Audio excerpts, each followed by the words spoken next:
The Sean O'Connell Show on a Friday. Gonna send you into your weekend. We hope the right way. Bill Riley, Brogan Houston, Andy B. Larson, all joining us on the show today. Like it all matters. I can't believe that happened to us last night, United States of America. So the music's usually faded all the way down at this point, but I feel like it's a good counter. It helps it feel, your sobbing feel a little bit more upbeat. So we're going to keep it on. That's Is that James okay? Peterson. He's producing the show today. Four Nations tragedy. Stupid Connor McDavid. He's so good, though. In overtime, I'm sick of you. He's so good, though, OC. Like, stop appreciating. I'm sorry. Stop appreciating the greatness of Canadian players. We are anti-Canada right now. I love maple syrup, okay? I enjoy a ketchup chip every now and again. Okay. But poutine? Poutine is excellent. I'm actually embarrassed that they get to claim poutine and we didn't admit that first. You know, I like the wildlife of Canada. Of course you do. You're a big animal guy. I'm a big animal guy. But you know what I don't like? I don't like watching that Canadian squad celebrate a Four Nations championship. I need this tournament to be revamped. Never mind doing Sweden, Finland. Sorry, guys. You don't get to be part of this. It is now a 3-game series, a best of 3 between USA and Canada every year. Oh, I thought you were going to say Canada's going to go with Russia. We're just kicking them out. No, we're not doing that. Ah, man. Four Nations, heartbreak after an incredible hockey game. Elite level, best on best, back and forth all night long. ESPN curses Team USA with the graphic going into the third period. The scoring split graphic. Well, Canada can't score in the third period. USA, they're pouring it in buckets in the third period. In fact, the only time Canada could score in the third period was an empty netter. For sure, USA's got the advantage here. They jinxed it. As if empty netters don't count too, Sean McDonough. Jeez. They jinx it between the second and third period. So, of course, the scoring runs out, goes cold for Team USA in the Four Nations third periods. And you head into overtime, golden goal. Somehow Connor Binnington stands on his head.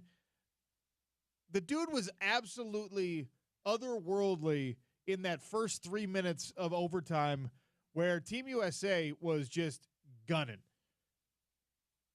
Crashing the crease, forcing a ton of offensive action, shooting from every single angle.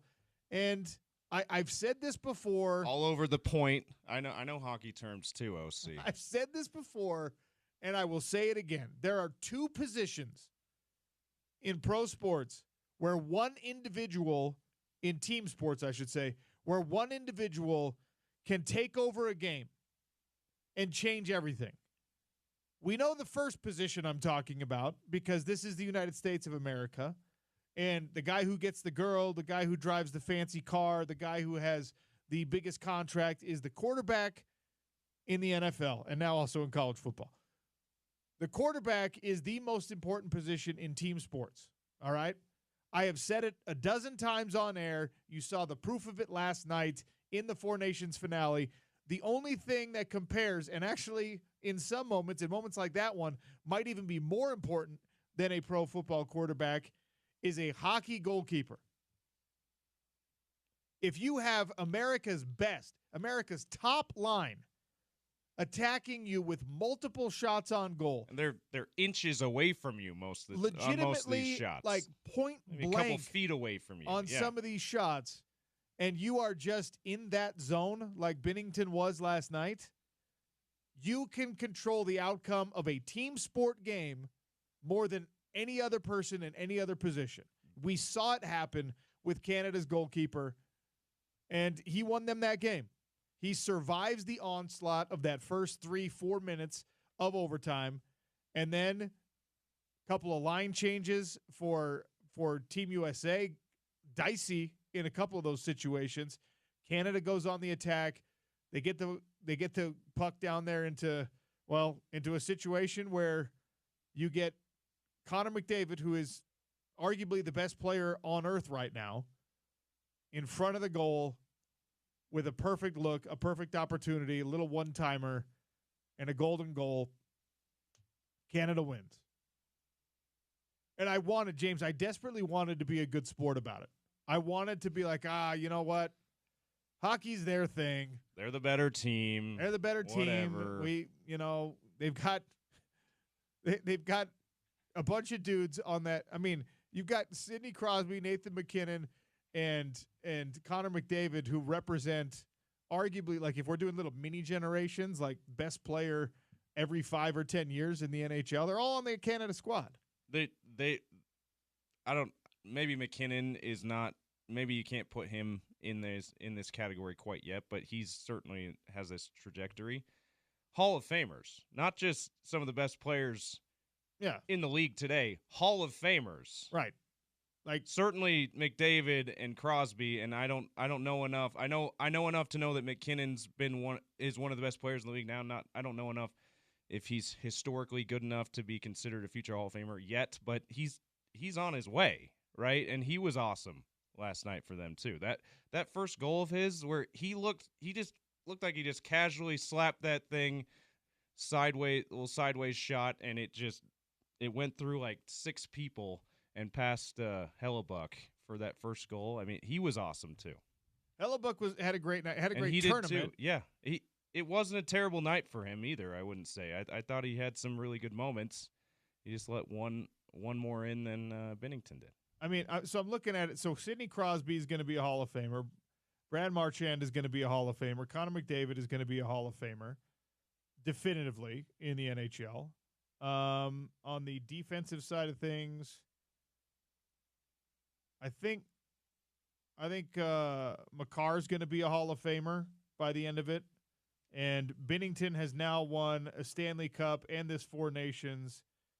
All he needs to do is add Olympic gold to his resume. Olympics are a year from now. I can't see him being left off the team after this and maybe not getting the starting goalkeeping job. And look, at the end of the day, you look at Canada's roster, you look at Team USA's roster, and the reason this was so compelling is because, again, it was best on best. It was the best these countries have to offer, skating against one another for the second game in a week, and it meant something to everybody on the ice. It meant something to all the coaches. It meant something to every person in TD Garden. It meant something to everyone watching on television. I have not seen the overnights. I don't know what the ratings numbers look like.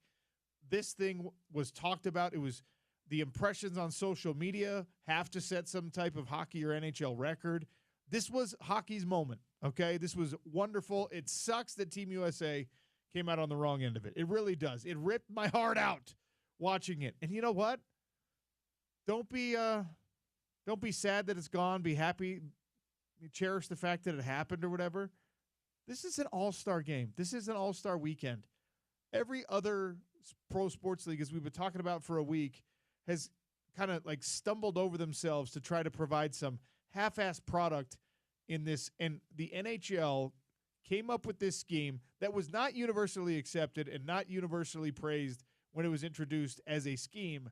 And the way that it played out ended up being massively important for hockey, for NHL hockey, for international hockey, with the Olympics coming a year away, as you just mentioned, James. Which I can't wait for now. Like, this was such awesome. a good year before primer for the Olympics. And hopefully we see Team USA, Canada in the gold medal game again. That would be amazing. That would be incredible. I was thinking as I was digesting and watching the painful post game as Canada was being given their medals and skating, and nobody really knows what to do with the trophy because it's not the Stanley Cup. Every one of these players has a vision, or has experience already, but has a vision of what they're going to do when they get to skate around the ice with that Stanley Cup, right? That's something that young athletes coming up in the hockey world envision from the time they're like 8 years old. I could go ask my little nephews who are little mullet-headed hockey goons hey, what will you do when you get to hoist the Stanley Cup for the first time? They will have a vision on that, right? And they won't just run around their yard. They'll skate on their backyard. They'll skate on their backyard rink. Here's the thing. The Four Nations trophy has no history to it, has no lore behind it, has no anything. Yet everybody in that game cared almost as much as they would in skating for a Stanley Cup. You heard guys, the Tkachuk brothers, guys on the Canada side, Brad Marchand, they're still talking trash to one another, by the way.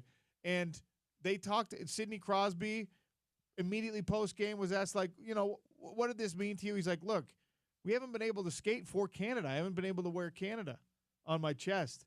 Anytime you have an opportunity to do that, you have to do it. And that's how the USA players felt, and the Finland and Sweden players, for that matter, as well.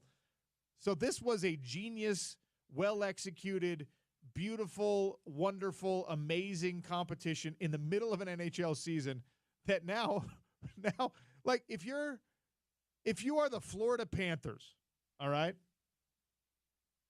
you've got high hopes. You think you can make some noise in the Stanley Cup playoffs, right? You've got a high-quality roster. You're not a favorite at this moment, but you're a really damn good team. They're defending champs, too, so they got to feel good just because they just did it. Yeah. And you're sitting there and you're watching one of your most important players, one of your best players,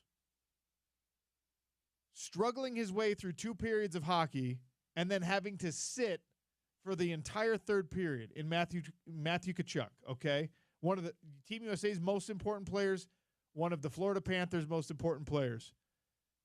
And he's sitting there deciding if he can grit it out, actually jumps out on the ice for about 5-6 seconds, realizes can't go, skates back to the bench.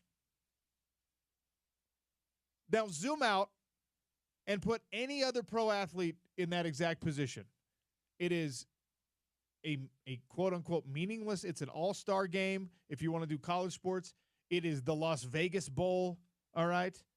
That's actually unfair to the Four Nations. It's like the Rose Bowl, okay? Rose Bowl if it's not part of the playoff, yeah. Right? And you've got one of the best players in the game, period. One of the most important players for your postseason Stanley Cup hopes. The remainder of your regular season, you need this guy. And he's aggravated himself, hurt himself, bothered himself with exhibition play. But you know what? There was not one mention. There was not one glimmer, not one whisper of, hey, maybe Matthew Tkachuk should not be here in the first place. Maybe this should not be a thing. Maybe you have to focus on the Stanley Cup and you have to focus on your duties to the Florida Panthers. Maybe you should take off the sweater and let somebody else skate in this Canada versus USA championship. Maybe we should have had Hughes come in, who also is rehabbing injury and also desperately wanted to be here. Maybe we should have found somebody else to take this on if you can only give us 2 out of 3 periods or whatever. And if it's going to make you unavailable to the Florida Panthers for a Stanley Cup run or for even positioning yourself properly for the playoffs, that's not a thought process with NHL athletes. James, can you envision a world in which Kevin Durant is like grimacing his way through an NBA All-Star appearance and being like, you know what? I got to do it. I still got to do it. No, but you said Kevin Durant. You didn't say Michael Jordan. So no, I don't see that. Well, Michael Jordan does not play in this era. No, I know. Whoever you think is the most competitive, gritty basketball player in the NBA right now, can you envision a world in which that person is like, you know what? I promised the kids I'd be in the dunk contest. My groin hurts, but I'm still going to do it. I'm still going to throw down this 360 windmill for him. Drive the Kia out. Come on. Park it under the hoop. I'm going for it. No. Kevin, come on. Relax. Maybe I'll climb on the hood and jump from the sunroof. Like Donovan Mitchell, hey, you know what? I promised, even though I've got a problem with my elbow right now, I've got a little tennis elbow going from the excessive pickleball. I said I was going to participate in the three-point shooting contest. Pickleball Slam, which looked like was the main sponsor of the All-Star Weekend. I need to be here because I promised people would be here. And if the player himself wanted to do that, that a franchise would either remain silent or sign off on, yeah, you know what?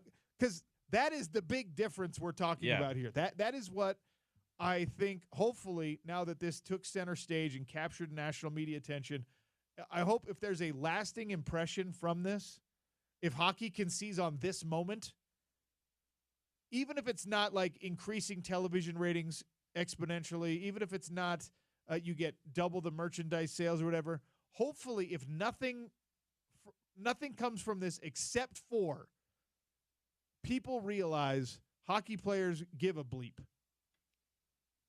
And so do hockey franchises. Because in every other sport, James, they're sitting them out. The GM comes swooping in and says, "Hey, sorry, you got a regular season. You got to put butts in the seats at the Delta Center. I need you on the ice. I need you on the court. I need you on the field, so that we can sell these tickets and I can get my $100 million a week of concessions and parking and everything else. And you are a big part of that.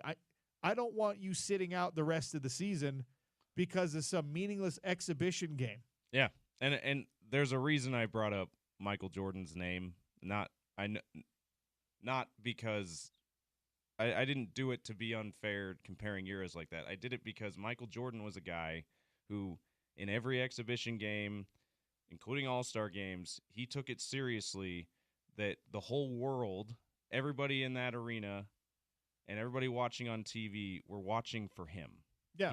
It takes a special kind of egocentric person to think that too, but he he's wasn't right. wrong. He wasn't wrong, right? Well, and Karl Malone felt that way too. Yeah, but Jordan in particular had the global had the global audience that obviously that Karl Malone did not, even though they had the similar mindset. That's what it takes to be. That's what it takes to play hard in an exhibition game, like an all-star game, like an international exhibition tournament that the Four Nations Cup was. And apparently, this group of NHL players has that. Now, I didn't pay that much attention enough to NHL before this last year to know for sure, to know the details of this, but I know that the NHL All-Star game was pretty terrible too. Well, again, before this, and I don't know if it's because I don't know if players were star players were sitting out or whatever, but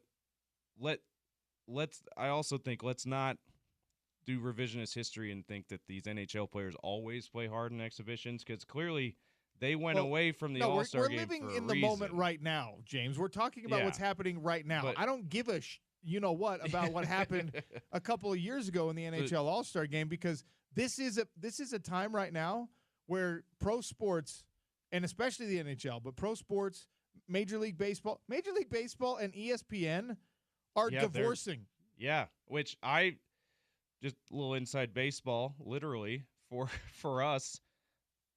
Obviously the press release was about their television deal. I have no idea what that means for us as an ESPN radio affiliate. I don't know if they're gonna still broadcast ESPN radio games, which would have an impact on us, and that would be tough. But yeah, that's wild. That's a little bit of an apples and oranges situation, because Major League Baseball is like, you don't talk about us enough, you don't care about us enough. You're effectively ESPN. You are effectively an extension of the NFL Network. And all you are willing to do for us is you talk about baseball when baseball is being played. And you don't give us enough accessory programming, enough attention outside of that. And ESPN, rather than being like, well, hey, we'll give you more. We will hire more baseball people. We will do a better job of this. Rather than saying, okay, let's fix this, ESPN is saying, all right, let's not do it then. Yeah. You know how wild that is? Well, and at first they said, before they resigned themselves to that, they said, well, give us a discount on how much we're paying you.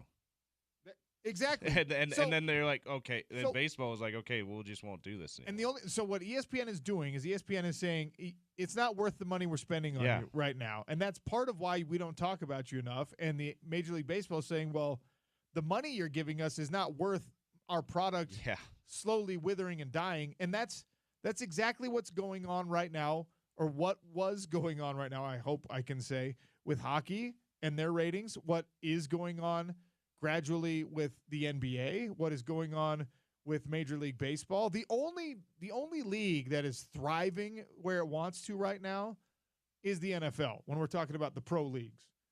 So what the NHL had to do was what the NBA is trying to do by changing their format and doing the little tournament, the little round robin situation, what Major League Baseball is going to try to figure out, what the Pro Bowl doesn't necessarily have to do because the NFL product is thriving and strong, but they should take a look at. The NHL said, like you're saying, like you pointed out, James, you know what, dude, like this all-star thing that we're doing, the traditional all-star thing we're doing is not working.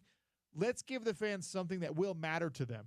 And right now, they are the only league that found the correct recipe. They found the thing that matters to people. You know what else is so special about this, the four nations?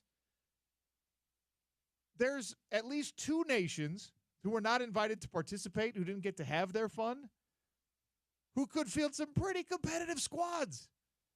I'm thinking Russia, right? Yeah. I know they're not our friends right now politically. I'm talking about the sports version of all of this. I'm talking about Ovechkin and company and Malakin and all these dudes who, and Sergachev for that matter, all these dudes that you could put together on a Team Russia squad in the NHL in a four-nation situation that would make this even more compelling, that would give Canada a run for their money, would give Team USA a run for their money.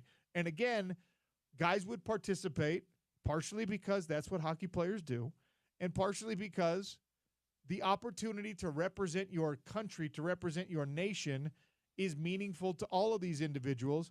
And the Olympic cycles have made it so they haven't been able to do it in the Olympics recently. NHL players haven't. So this is kind of a novel thing. Will the luster come off of it 10 years from now when we've got a couple more Olympic cycles where the NHL gets to participate again? Maybe. But they've been playing World Cup hockey. They've been playing now this Four Nations hockey, and they're enthusiastic about it. And for once, it just felt like we were watching a pro sports athletes where it was not about the money. And it was not about who gets what check at the end, and it's not about revenue, and it is, at least for me, partially about ratings. But it was a refreshing thing because this was not about the money for anybody on the ice. It was not about the money for one of the biggest stars in the NHL. It was not about the money for his franchise, the Florida Panthers, because nobody even broached the subject of like, hey, let's go pull this guy out of that. That's not a good situation for him. He's not doing the right thing for his NHL contract right now. So let's pull him out of this.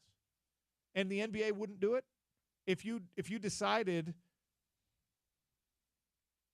I don't want to be revisionist history like you're saying, but I'm doing revisionist future. If the NBA if the NBA goes to Team USA versus the world, and because he's on my screen right now, Anthony Edwards has a pulled groin, and he's like, no, I gotta do this. I gotta win for USA.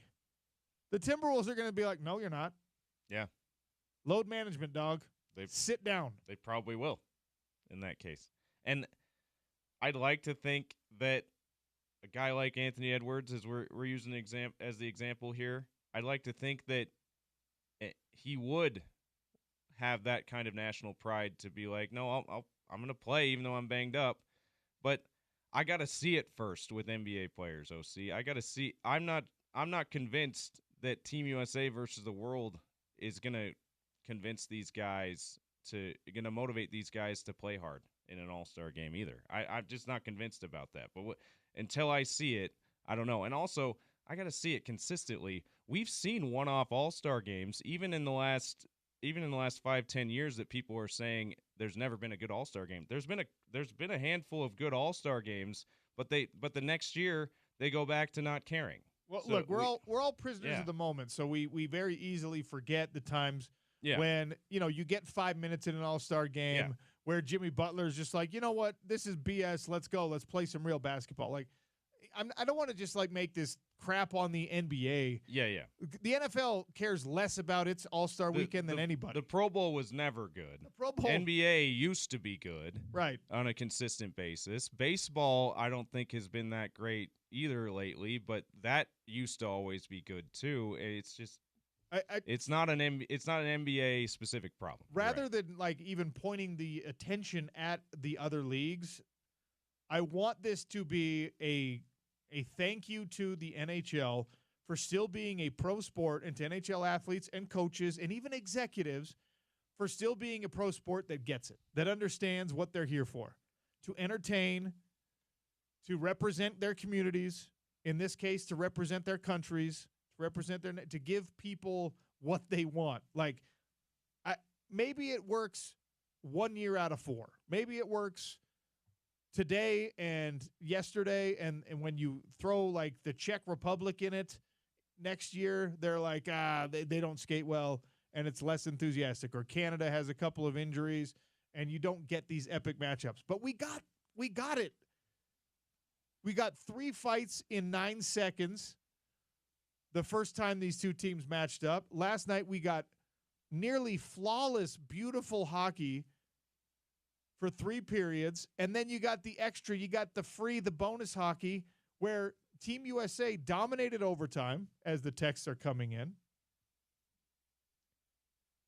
and made that mistake, that unexplainable, critical mistake where you leave the best player in the world open in the zone right in front of your goal, and you can't make that mistake. He is not going to let you get away with that. My only grievance from this, because today is the airing of grievances, coming up in 2 hours. If there's a grievance to be had here. Well done by you. If there's a grievance to be had here, it's that, like, Binnington was the player of the game. The fact that they gave it to Connor McDavid is egregious. I know he scored the game-winning goal. His game-winning goal was a product of great team hockey and him being in the right place at the right time. But Binnington was in the right place, the right time, 33 times in this game. Isn't that how many saves he finished with? Something like that? And it was all in that overtime on Austin Matthews, weirdly. Man, it seemed like that was like 20 shots. 33 saves in 4 minutes. It was unbelievable, right? So hopefully that drives some like division and malcontent into the heart of this Canada team. Yes. And they never get along again. How about the story? Was it Sam Bennett who scored the tying goal that allowed the game to go to overtime, and the fact that he and Andrew Marchand are like fierce rivals NHL-wise, and they're talking on the broadcast. They're not even sure they even like each other, but here they are, teammates in what is they've taken as one of the biggest games of their careers, and just playing with that harmony that they need to play with. Like, how about those kind of stories too?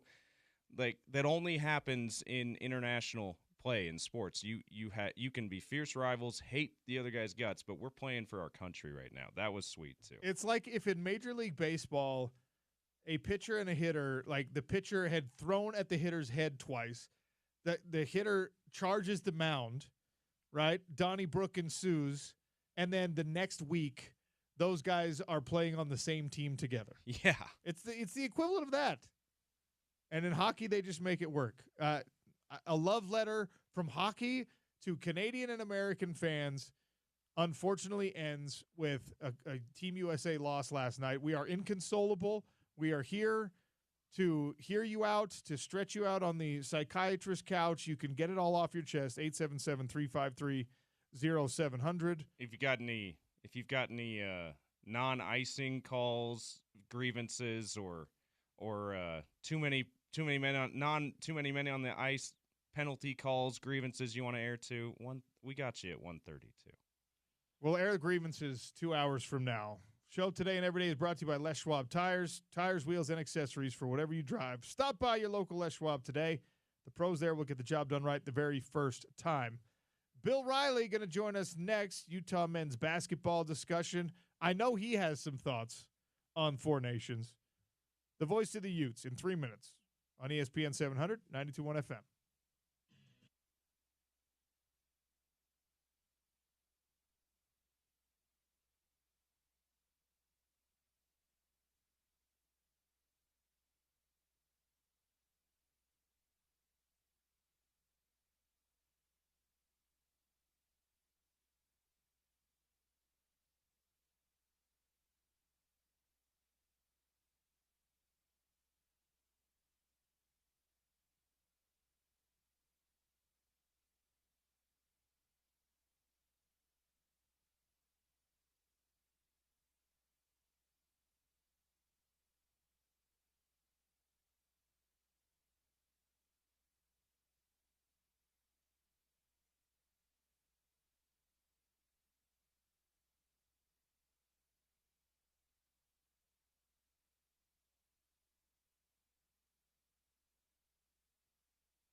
Sharif jumps, lobs it in. Sark dunks it down with two hands. Oh, he rattles the rim.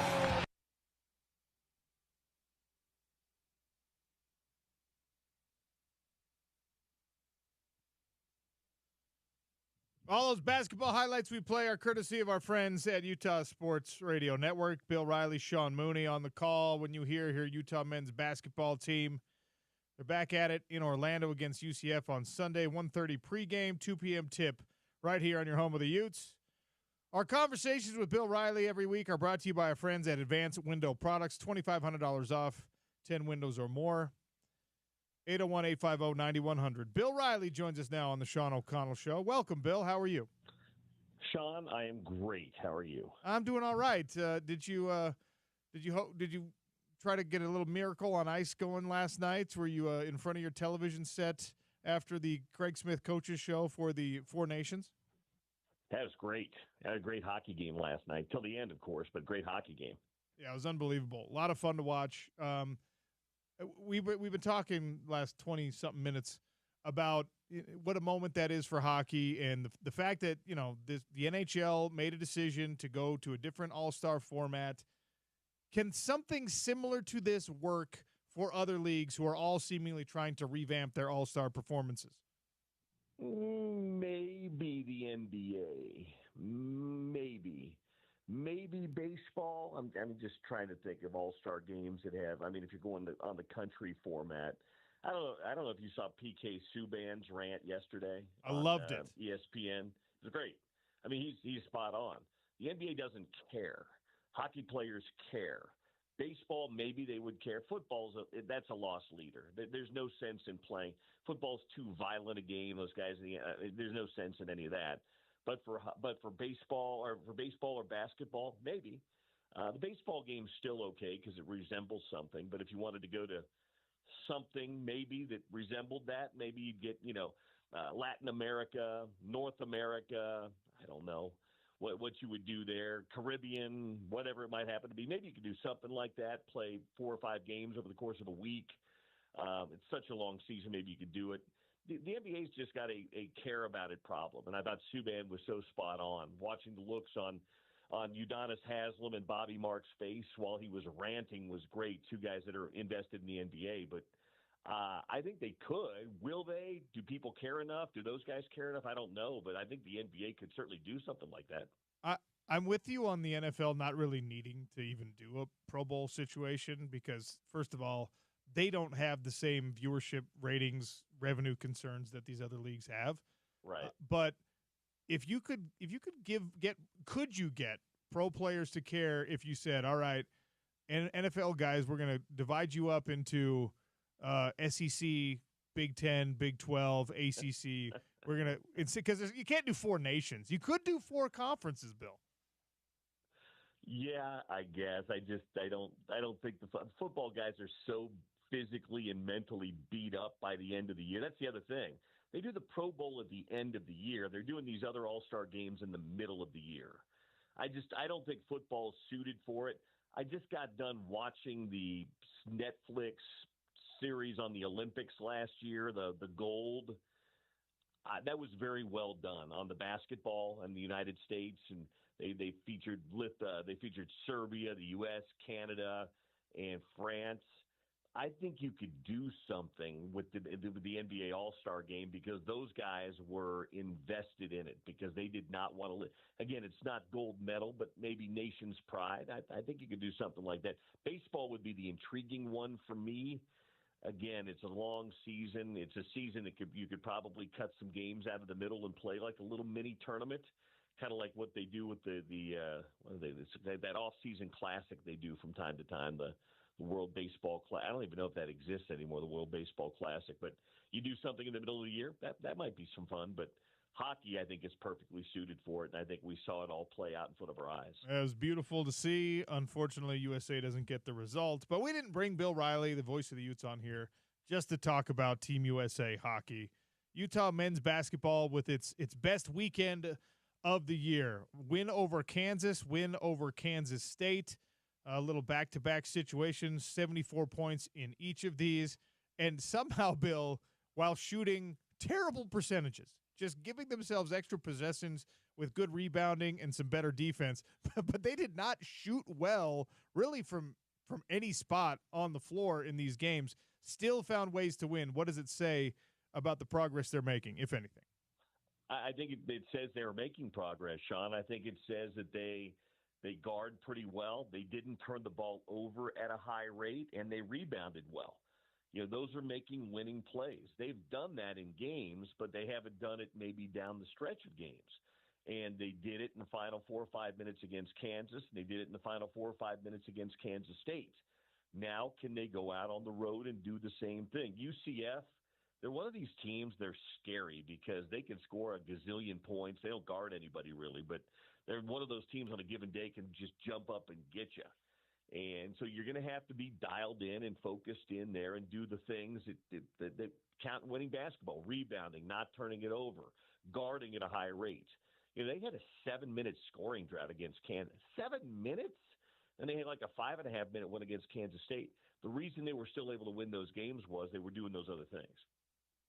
How are we going to talk about Gabe Madsen? I mean, we overuse the term legacy, but, he's the all-time three-point leader in school history now. This is the transfer portal era where I think there's less emotional investment in each individual player, but he's done some really good things as a Ute. How are we going to talk about Gabe Madsen 3 and 5 years from now? As one of the great shooters in Utah basketball history, kind of the same way we talked about Nick Jacobson. Gabe's rare, though. He did transfer here, but he's been here 4 years. He's been here for every year of the Craig Smith era. So he does have even though he was a transfer, it was after his freshman year, and he played 2 games in Cincinnati. I mean, he's a Utah guy. I think if in today's day and age, if you spend 2 or more seasons at a school, I think you're part of that school's lore. Gabe's been here 4 years. Kind of like Brandon Carlson a year ago. I think we would have talked a lot more about BC had the program gotten to the NCAA tournament and maybe competed for conference championships. Kind of the same way with Gabe. The individual talent for both Carlson a year ago and Madsen this year has been spectacular. But you can kind of enhance that legacy a little bit if you play in some meaningful postseason games. We'll see if Utah can get on a run here. Win 3 of their last 5, win a couple in Kansas City, and make the committee think about him a little bit. But I think Gabe's certainly going to be recognized as one of the great shooters in Utah basketball history. Bill Riley, my guest here on the Sean O'Connell Show, talking a little running Utes basketball at the moment. Can this team get to double-digit conference wins with what's left on the slate? They would need to get 3 of these last 5, and when you're picked dead last in the preseason, getting to double-digit conference wins is a little thumb in the eye of everyone who doubted you. Can they make that happen? I think they've already they haven't put the thumb in yet, but they were picked dead last, Sean, in the Pac-12 or the Big 12 this year. They're right smack dab in the middle of the pack right now, so they're outperforming already. And there's no way they're going to finish last. Colorado's kind of sewn that thing up. But can they get to 10 wins? Yeah, they can. UCF is 4-11 in Big 12 play. They play them on Sunday. Arizona's going to be a tough game. Arizona State is in the standings below Utah right now. They play them a week from Saturday when they come back home. They have West Virginia at home. They played them to the final 3 or 4 minutes in Morgantown. And then they've got BYU, who they have beaten already this year. So to win 3 of those 5 games, is it possible? Absolutely, because you've already beaten a couple of those teams on there or played well against a couple of those teams on there. So winning 3 of those last 5 and getting to 10 wins would be huge. And I would say, yeah, it is possible. It's going to be really interesting to see how they play Sunday and then at Arizona, if they can continue to play kind of together and at that same level, because if they can, I think 3 wins is really possible. Are you going to spend any extra time in Orlando to get a little Harry Potter world in, maybe visit the Magic Kingdom? Did you just meet me today? I will not be doing that. Not even for a butterbeer? Adults who go to Disney theme parks without young children, it's just weird to me. I just think it's – and I have friends. Trust me, I had this conversation with somebody the other day who love to do it. I took my kids when they were younger. We went to Disneyland and did that stuff and California Adventure. I like roller coasters, Sean. I like amusement parks. They're fun, but Disney's not really my thing. Have you been to Harry Potter World, though, Bill? Sean, what did we just go over?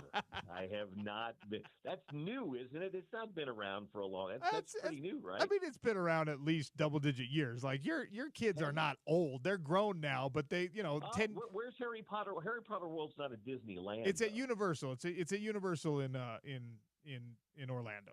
So it's No. I haven't been back to Orlando except for the football game in quite some time. No, we did when my kids were younger. We did the Disney in Southern California. If you watch those Harry Potter movies with your kids at any point, it is pretty magical because it's just like you're walking onto the movie set. But I'm not going to try to convince you. I was doing all that tongue in cheek. A little football. Well, I know you were, but I know even though you do have young children, you are sci-fi dorky enough that you would go on your own. That's correct. In fact, it was actually quite pathetic. One of the years we went down to watch Weddle in the Pro Bowl after they moved it to Orlando. It was me and a couple of college teammates. No kids. We just three 30-plus-year-old dudes wandering around Harry Potter worlds together, and we were just like, yeah, this is not it. Like it's awesome. The park itself is awesome, but us being here without our families, not the best. That's just how it is. Anyway, who are these dudes? I wonder if you set off any kind of alert when you four walked into the park together. But we probably did. Before I let you go, Utah football having a spring game. We expect to hear Bill Riley on the call for a spring football game. Even spring football games are starting to go away. Texas announced they're not going to do the same stuff anymore. Is this an eventuality for a lot of these major programs, even for the University of Utah, you think? I don't want to speak for Kyle and or Morgan in the future, but even the spring football game that Utah puts on is kind of devolved a little bit through the years. You see some legit football for about a half, and then after that, it's kind of a glorified scrimmage with a running clock in the second half. I mean, I understand it. I don't know that the game gives you that much more because they have a couple of scrimmages during the spring, too. So it doesn't surprise me. Who did we see cancel them this week? Texas canceled it. Yeah. Like Florida State's canceled because they're renovating the stadium. And there was somebody else that canceled, too. Yeah, USC, I think, also canceled theirs. So it doesn't surprise me. And, I think you can get the same thing accomplished by having a quote-unquote scrimmage and or maybe even opening a practice up for fans to come in. I like what Utah does because it's the 22 Forever spring game, and even though it's not a full 4 quarters of riveting football, you invite fans in, you get a look at some of the guys. They still hold out a lot of guys, and then you can raise a little bit of money for the 22 Forever Foundation, which is kind of cool too. If only for that reason. I hope it sticks around forever at the University of Utah. I have an affection for the game because that's what a lot of alumni do come back, and you get to see old teammates, you get to see friends you went to school with. It's an easy game. If you have young kids, it's an easy game to take them to because you're not dealing with all of the parking and the traffic and all that stuff. Obviously, more lightly attended, easier on the pocketbook, all of it. I hope that we get that thing sticking around, in perpetuity, if for no other reason than to raise money for the 22 Forever Foundation. Well, even if it's not in game form, Sean, if you do something, call it the spring festival, call it the football fall, whatever it is. Hold an event at the end of your spring practice where you invite alumni back, even if it's not a game per se. Even if you're holding it's a final practice, but you do some stuff around it where you involve alumni, where you involve fans and things like that, I think you can still do something, even if it's not a quote-unquote game per se. Does that make sense? Absolutely makes sense. Bill, enjoy Orlando. Always appreciate you giving us some time. Before I let you go, anything special going on with Advanced Window Products right now as the weather starts to turn, hopefully soon? Well, I would just say for anybody out there that's been thinking about it, maybe the winter's been hard on your home or you're giving it a little bit of thought before. You've got some leaky windows where the air is drafty and maybe you're in an old house or you're building something new. If you've been at all thinking about it, go to Advanced Windows and see the specials that Nate and Jake and Dave and that whole crew over there offer for you. And just have somebody come out and have them look at your windows and have them give you an estimate and tell you what it'll be. They're always offering great deals. 10 windows or more, saving $2,500 off those windows is great. But it's going to save you in the long run of your house so much on your energy bills. And even if maybe you're not going to be in your house forever, it adds to the resale value of your house as well. And the best part of it is, the folks at Advance are local. They manufacture. They do everything here locally. They don't farm it out to another state or another country. And there's a lifetime warranty with all of it. So if you've even been thinking about it just this spring or even right now, give them a call. Have somebody come out, look over your windows, give you an estimate, and they're great. It's Advanced Window Products. What's the phone number, Sean? 801-850-9100. That's how you get a hold of them. Tell them OC sent you. You can shout out Bill too. They'll probably give you me out too. They'll give you a better deal if you mention Bill's name than mine. Oh, thanks for having me on today, man. Have a good weekend. You too. Bill Riley, voice of the Utes, and hater of Harry Potter World, apparently. Here's the thing. Harry Potter World, if you had any enjoyment watching those movies at all, you feel like you've been transported into the movie. It's pretty fascinating. And the butterbeer, which I think is just root beer with like butterscotch syrup in it, but it's delicious. It's good. Okay. See, I'm not a big butterscotch guy. So I'm not sure how much I'd... Hold on a minute, James. Caramel, way better than butterscotch. You are not a butterscotch guy? No. I would think... I've totally pegged you wrong. I would have thought that butterscotch and like black licorice are just things that you love. Hate black licorice. Because you love the dad joke. You pegged me way wrong. you love the old dad joke. Werther's caramels. You're like Werther's original caramels. You're like the weird uncle that always had those in his pocket. Want a candy? Do you like hard candy? That's you? Yeah, butterbeer. I love butterscotch, man. Yeah, so I don't know. I would try it though. I have not been to Harry Potter World yet, but I love theme parks. Okay. I'm not one of these anti-Disney adult people. I'm not necessarily a crazed Disney adult, but I do love theme parks. So I have yet to make it to Universal Studios, either in California or Florida though. So theme parks have been ruined for me forever because the aforementioned trip where we all went down to watch Weddle in the Pro Bowl, it was actually the last one he thought he was going to make. It was before he retired, and he kind of knew that the end was coming. So he invited a bunch of teammates, and we were allowed to bring spouses, and like he treated a bunch of us to Disney, right? But not regular Disney. If you're an NFL player, if you're a Pro Bowler, you can finagle so they will like give you the VIP access. Oh. So that we had two big vans. So you were too spoiled. We had these two big vans, and there's like a Disney ambassador, right, that drives you around through the back alleys of the parks, and when you want to go on a ride, they take you in through the exit, and you just walk straight to the front of the line. Yeah, that would ruin it. Parks.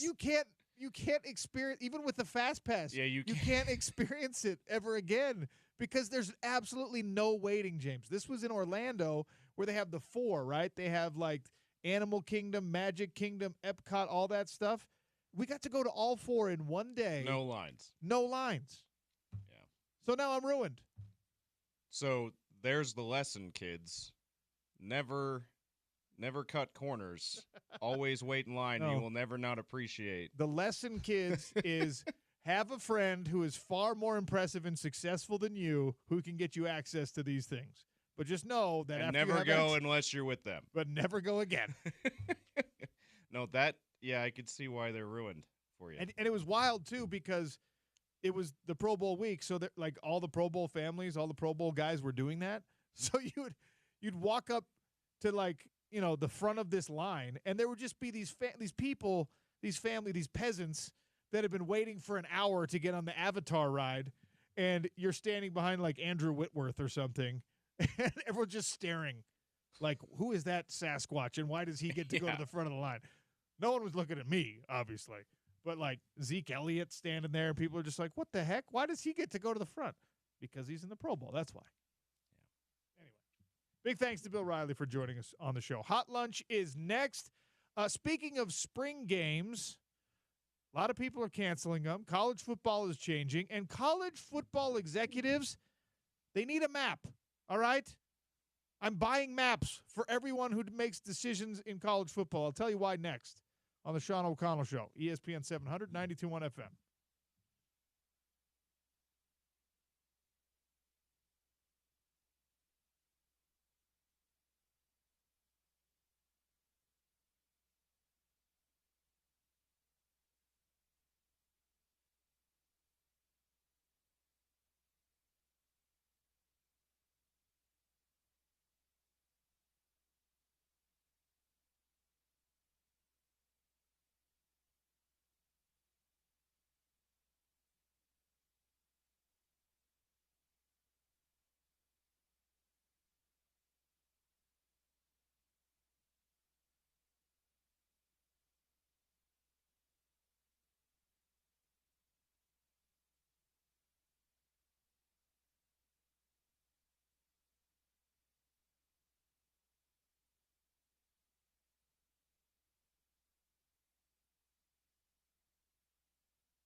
Time for a PGA Tour leaderboard update for the Mexico Open, brought to you by Uinta Golf. Uinta Golf by Worldwide Golf. Don't miss the tailor-made fitting and bonus trade-in event starting today, going through Sunday. Bring in your current clubs to Uinta Golf. Receive 50% bonus trade-in value towards 2025 golf clubs. 50% bonus trade-in value for your current clubs towards your new 2025 clubs. That's now through Sunday only at Uinta Golf. James Peterson, what's going on in Mexico? Your leader, as of right now, he's in the back nine through 15. He's 15 under. Aldrich Potgieter from South Africa. Stefan Jaeger, the German, from that is 12 under. He's second. We should just call him the Jägermeister because he is German and his last name is Jaeger. Okay. Aaron Rye is one shot behind him at third at 11 under. And then the top American, Benjamin Griffin, is fourth at 10 under. And rounding out the top five, a couple guys tied for fifth. Akshay Bhatia tied for fifth at 9 under. That's probably the first time I've done an update like this, OC, where there wasn't like five guys tied for second or third. Like we have a sole leader, sole second place, sole third place, sole fourth place. So that seems pretty rare for golf. So that's interesting going on. Locally, Tony Finau not competing in the Mexico Open. That's the last tournament he won, by the way, 2 years ago. Not competing in the Mexico Open, but maybe you saw this, OC. He's going to be in your TGL. My TGL? Yeah, well, you've shouted out on the show a couple of times. It's always on our television. The indoor. I love a good golf simulator simulator league. Golf. Tigers Simulator League. Tony Finau is going to join the TGL for one match. Oh, he's going to night only. Yeah, he's going to compete with one day because, as you said, it's on during the day usually. But he's going to compete with his wannabe hometown, Los Angeles Golf Club. You notice he claims L.A. and Southern California. Don't do this. Nope, we don't want to point that out. I'm sorry. Tony is a proud Utahn. He is, but he also has quite the affinity for Southern California. Anyway.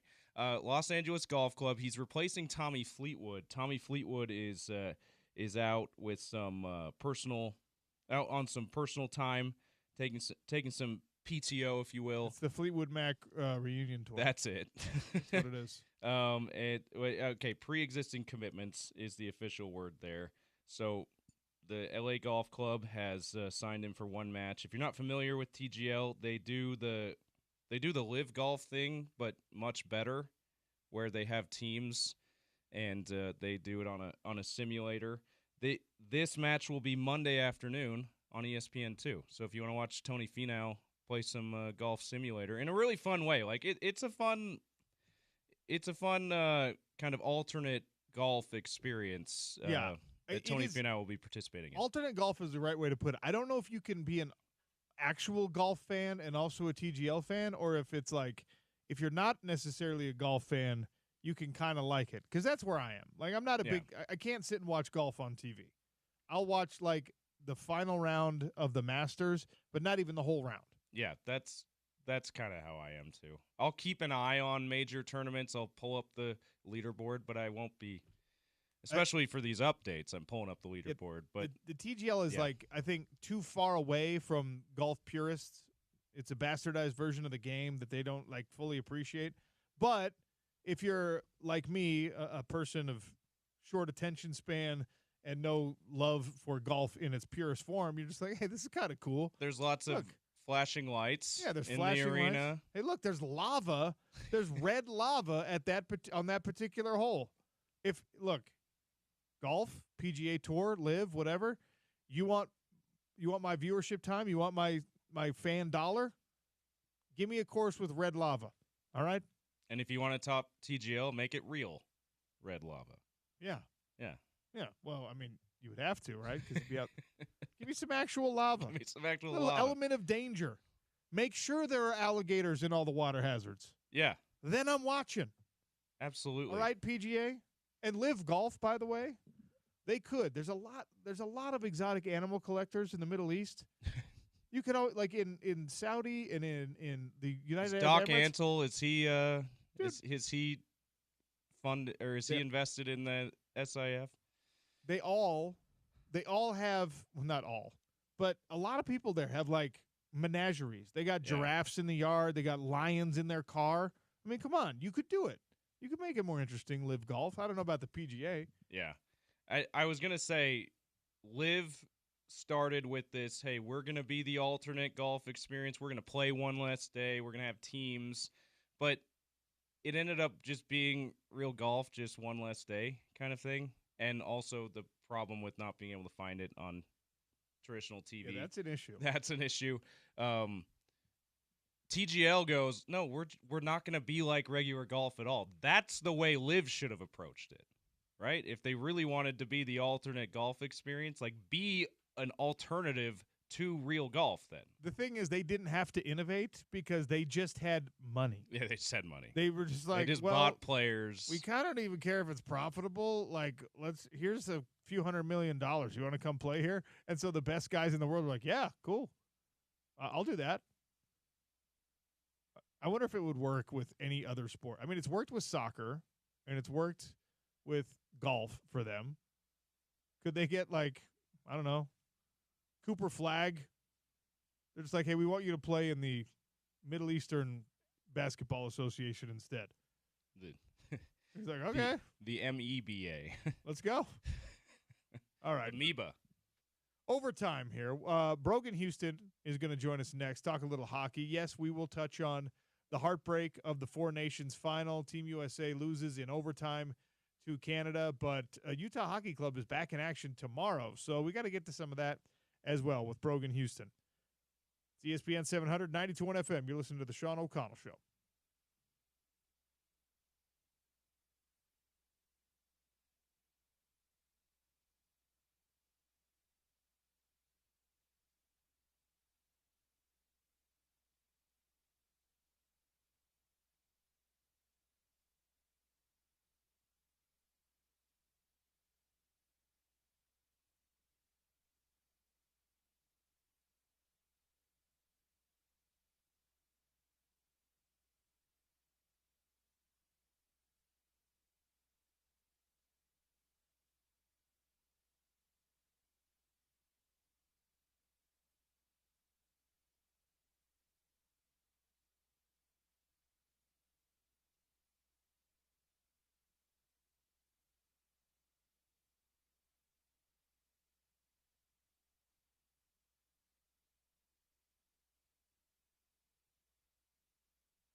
McDavid on the draw.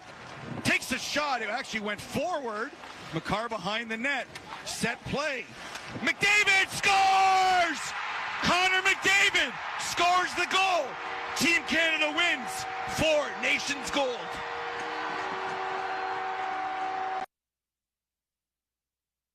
I don't know what's wrong with James Peterson trying to hurt us by playing that highlight again. Connor McDavid game winner in overtime. 4 Nations face-off championship game. Canada beats USA 3-2 after an incredible night of hockey. That sound courtesy of SiriusXM. Steve Cooley on the call, and we welcome Brogan Houston, Utah Hockey Club insider, hockey insider, we'll call him for today, from the Des News. Brogan, welcome back to the Sean O'Connell Show. How are you? I'm doing well, Sean. And I got to say, as a Canadian citizen and as having grown up there, until I was about 19, 20 years old, I was very proud to see my boys in red take home the gold last night. All right, Brogan, it was nice having you on the show. Appreciate you giving us some time. No, I'm just kidding. Look, it was incredible hockey all night, and I'm actually glad we have a Canuck on to talk about it because I think that it was fun for American fans to feel that patriotism, to feel that national pride.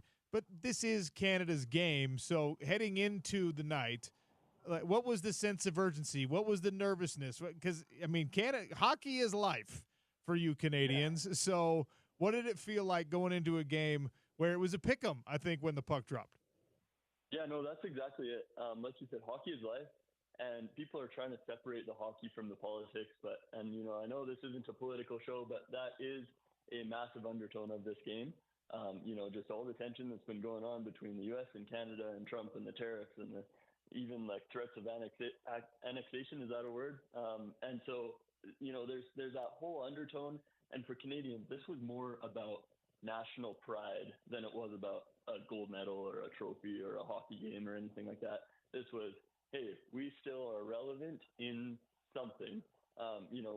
Whether you agree or disagree with whatever policies, this is Canada's game, is what Canada was trying to say with that win. And so, it is about hockey, but like you said, hockey is life in Canada, and this was another example of that. So Connor McDavid ended up scoring the game winner and gets a lot of love for that. But to me, Binnington was the guy that saved this, especially with that onslaught from Team USA early in overtime. They all get hardware, but the MVP for me was your goaltender. Yeah, I think in the final game, I would agree with that. Jordan Binnington was lights out. There was a lot of skepticism around him going into the tournament and in every game except for this game in the tournament. He had let in some soft goals. He had been not quite the goalie that Canada needed to win some of those games, and that was the case when they played the U.S. the first time. A couple of those goals could have been, probably prevented with maybe a more reliable goalie in net, but I don't know if you've ever heard Wayne Gretzky talk about his goalie, Grant Fuhr. He always said that when Grant Fuhr was in, a game where they were up by a few goals, he might let in one or two and some of them might be soft. But in a do or die moment, in a Stanley Cup final, in a gold medal game, if you're down by one or you're up by one or you're in overtime like Binnington was, he's not going to let in a thing. And that's exactly how Binnington is. He was like that in his Stanley Cup run in 2019. In Game 7 of the Stanley Cup Final, he was lights out in that same building in Boston. And last night was no exception. It was the exact same thing. He made the saves that he needed to make, and he gave his country a chance to win, and that's exactly what he did.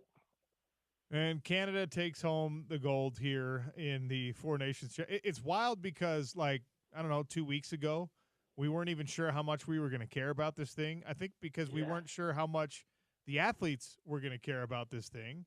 It is technically an all-star break, and the players came through, all of them, not just Canada, not just USA, the Finnish players, the Swedish players.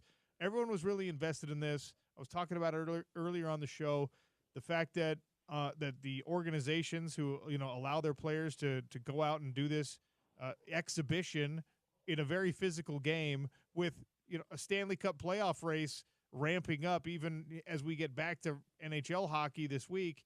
Like, it's just a different vibe. It's a different sort of atmosphere of competitiveness than we're getting from the NBA, which is, of course, currently competing, and Major League Baseball, which is about to start. And I think it's refreshing, and people love it. Can the NHL capitalize on this moment?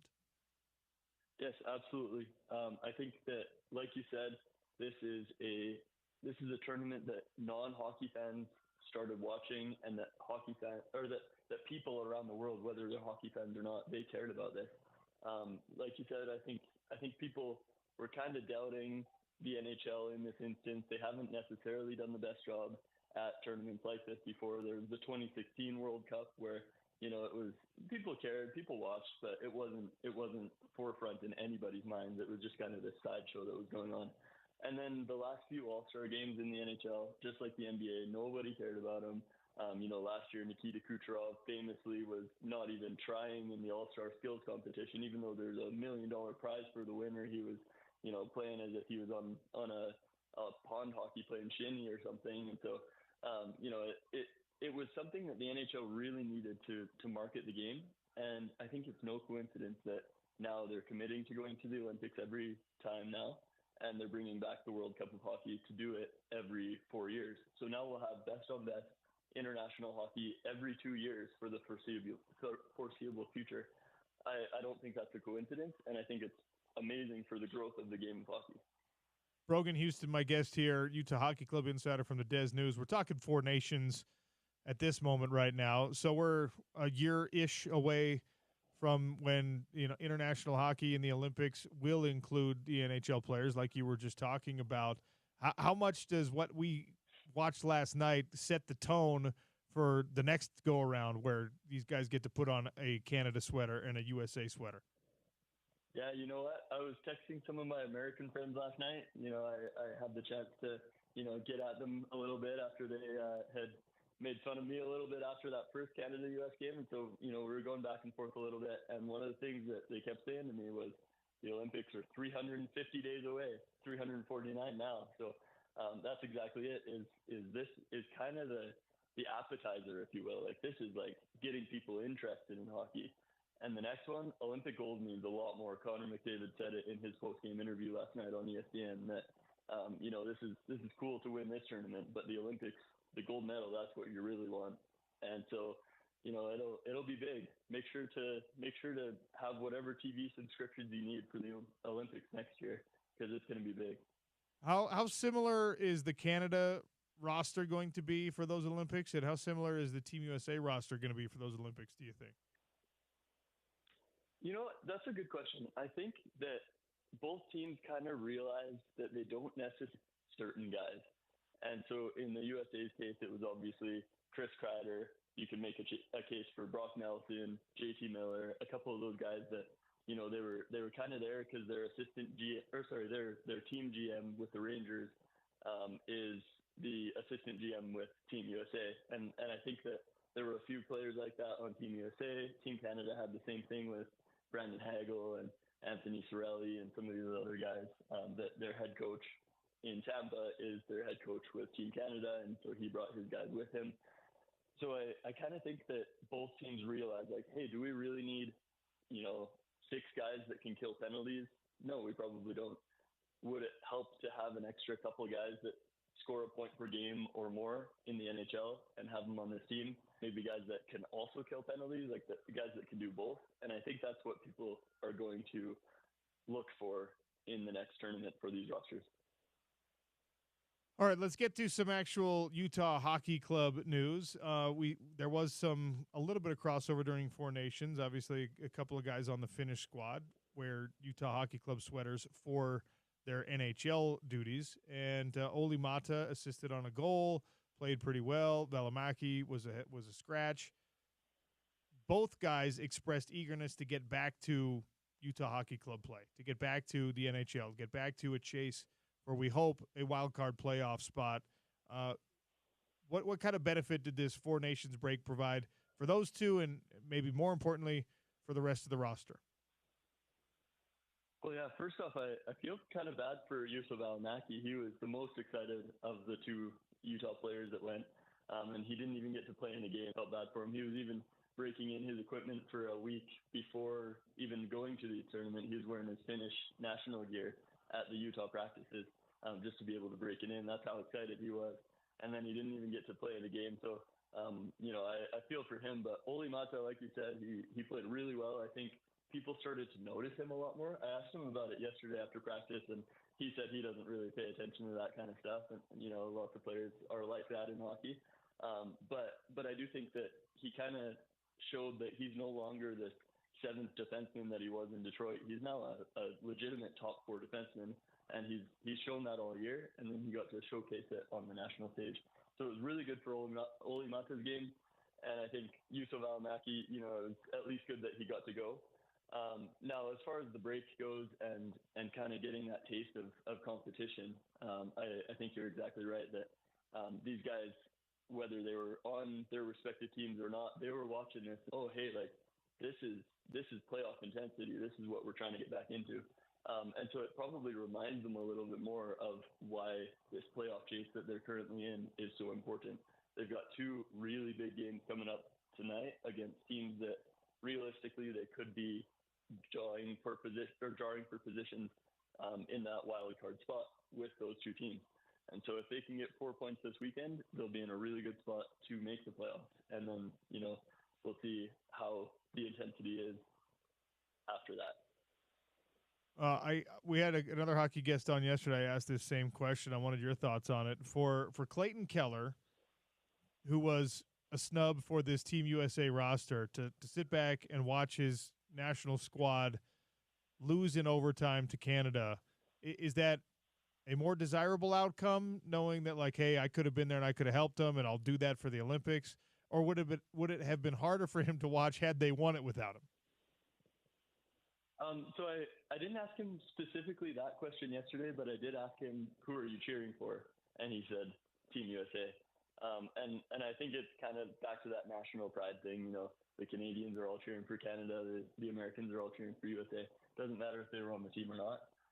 But I do think that he will do everything in his power to make the team next year. And I think he's got a really good case. The USA could have used another top scorer like Keller is. And so I think that he's got a good case. I think Logan Cooley's the same way for next year. And I think Dylan Gunther could even make Team Canada next year. So as we round into a regular season stretch run, I'll call it, what can we expect from a lineup change? Everyone getting healthier. What can we expect from maybe a defensive pairings change for Utah Hockey Club? When Bear gets cooking, is it going to look different, or are we already kind of settled in to the best distribution of skating time and all that other stuff for Utah Hockey Club? Well, I think the big one coming back right now is Sean Durkee. He's expected to play tomorrow against the LA Kings. And I'll remind you that that's his former team, and so there's a little bit of extra motivation for him right there. Even though he hasn't played all season, he'll still really want to beat this team.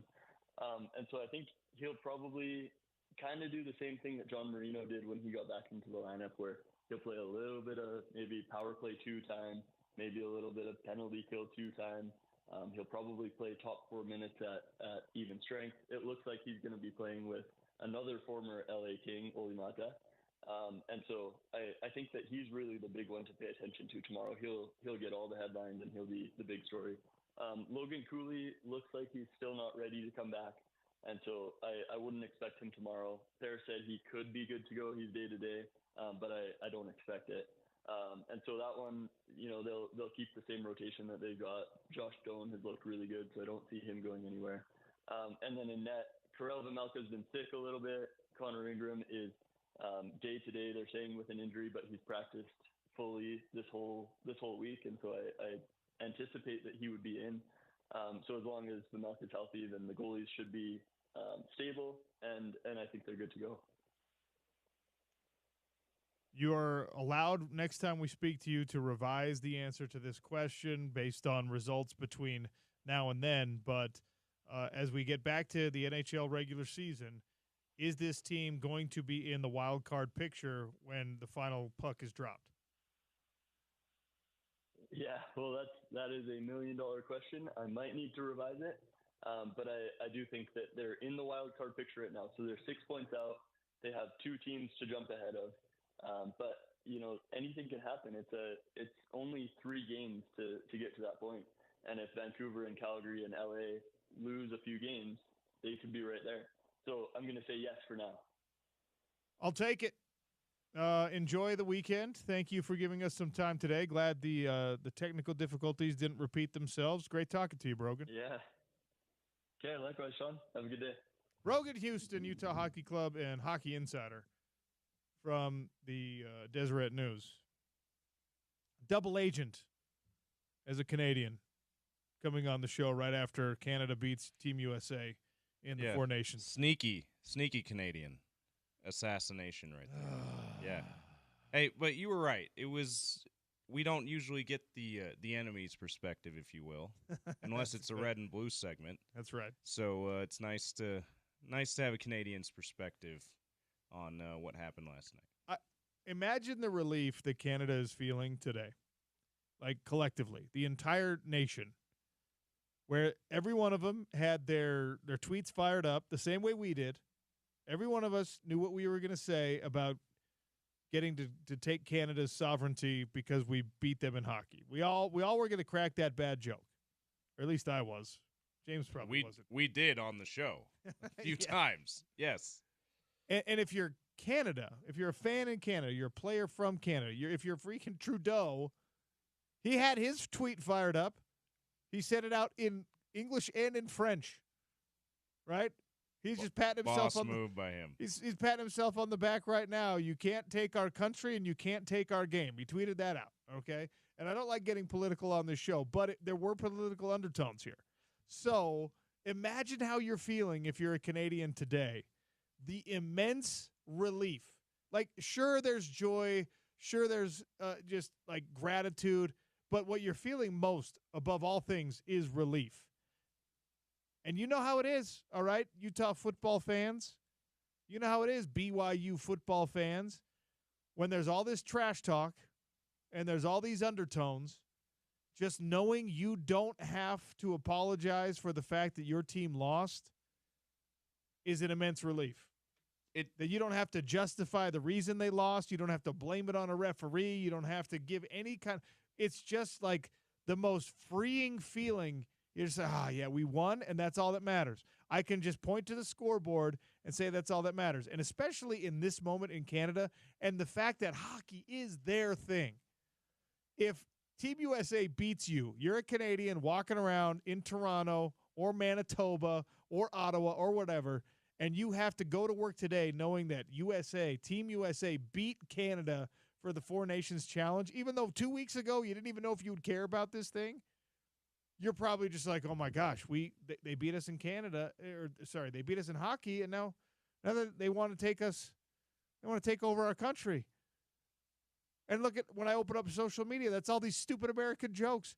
Today they don't have to feel that way. The relief they've got to be feeling right now, they've got to be experiencing, is probably something. It's like you go on one of those 7 sneezes in a row type of situations. The relief you feel after that, you got a spot that you can't reach on your back, so you blew the bear up against the corner of a couple of walls. Disney reference by you there too. Yeah, no, bare necessities, James. That relief is almost everything in a rivalry team winning.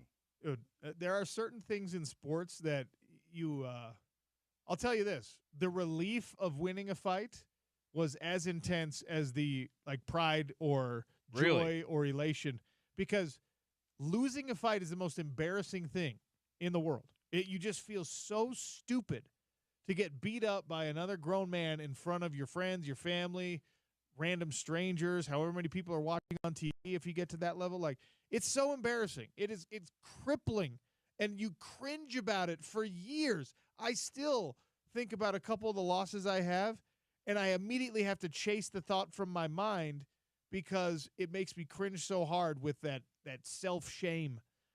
So when you don't have to feel that, the relief is unbelievably intense. And that's what Canada feels today. So I guess good for you. Go have some poutine. Some real maple syrup. Some ketchup-flavored chips, which is a weird deal, but they don't taste half bad.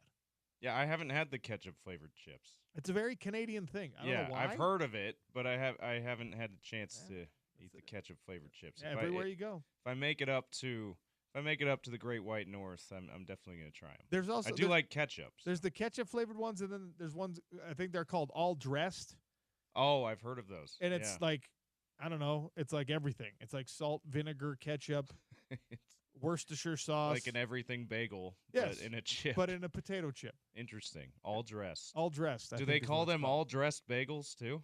They must. Is that the term for everything when it comes to food? I have no idea.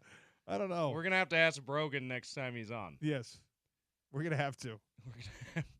All right, we'll get to the hockey later, but the very most important thing, is everything bagels the name?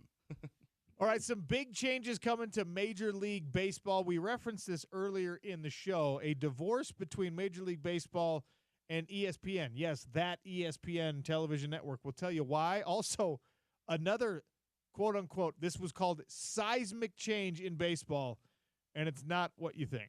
Sean O'Connell Show, ESPN 700, 92.1 FM.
Bigger baseball news breaking today.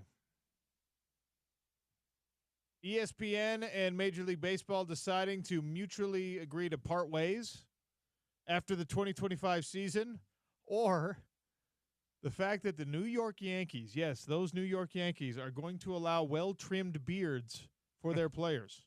Yeah, I'll believe that when I see it. Bunch of stiffs.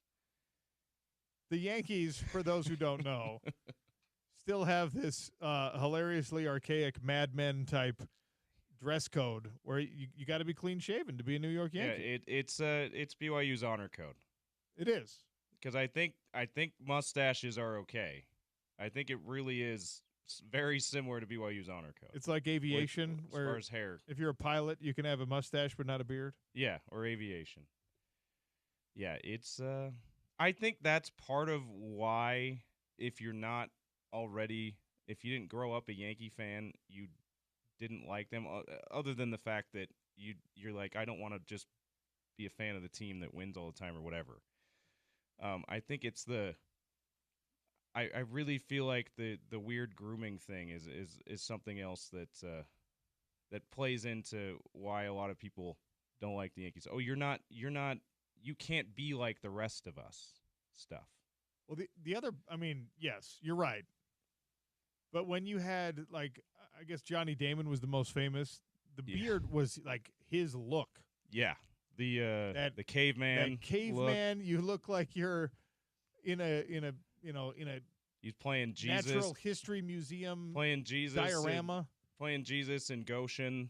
You know, in the church film, like he or John the Baptist, like that was his look, and then he signs with the Yankees a couple years later, and he's babyface Johnny Damon. It was the weirdest thing. Thank goodness he had a good jawline and chin, because there are a lot of people that wear beards who don't cover stuff up. Yeah, right. It's like it's the push-up bra for the man's face.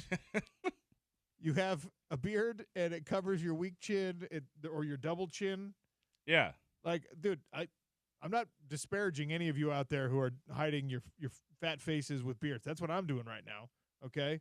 Yeah, there's no judgment. This is a judgment-free zone. But imagine being like one of those dudes, and then you get traded to the Yankees, and the Yankees are just like, hey, dude, sorry, you got to shave that thing. Got to cut that off. You're like, no, please, send me to Tampa. I can't. I cannot show everyone my double chin. Anyway, the Yankees are going to allow well-trimmed beards, but more important, while that is a silly headline, more important to Major League Baseball, and something that we briefly touched on in our opening segment today, ESPN has decided they don't want to be in the Major League Baseball business anymore, and Major League Baseball has decided they don't want to be on ESPN anymore. This is massive. You're talking about one of it's three, hopefully with the NHL and Major League Soccer. Hopefully you can get to like 5 big-time pro sports league in the United States of America, but it's Major League Baseball, it's the NBA, and it is, of course, the NFL. Major League Baseball is sick of being the stepchild to the NFL coverage on ESPN and says, look, you don't give us enough love, you don't give us enough attention. And ESPN's counter argument, and of course I'm paraphrasing all this, is like, well, look, we overpay for these rights. We're not getting the return on investment here. So in a relatively unprecedented move, they have agreed to mutually part ways. It's not outside the realm of possibility that they could go back to a negotiating table and redo a contract, which would, of course, mean less money coming in for Major League Baseball from ESPN. And you would presume that Major League Baseball would have to accept the fact that they are not going to be talked about as much as they would like to be with accessory programming. More likely, what's going to happen is Major League Baseball is going to take its distribution rights to the streaming platforms and is going to say, hey, Amazon, Netflix, Hulu, whomever, we want you, Apple, we want you to be the home of Major League Baseball. Is anyone getting sweaty palmed and feeling triggered by this conversation? Do you know why you're feeling that way? Is because this is exactly what happened with the Pac-12 conference and the Pac-12 network. The company, are you in particular getting sweaty palms? yeah, the company that was paying for it was like, we're actually not getting a lot out of this. And the conference, or in this case, Major League Baseball, was feeling like we're not getting enough love.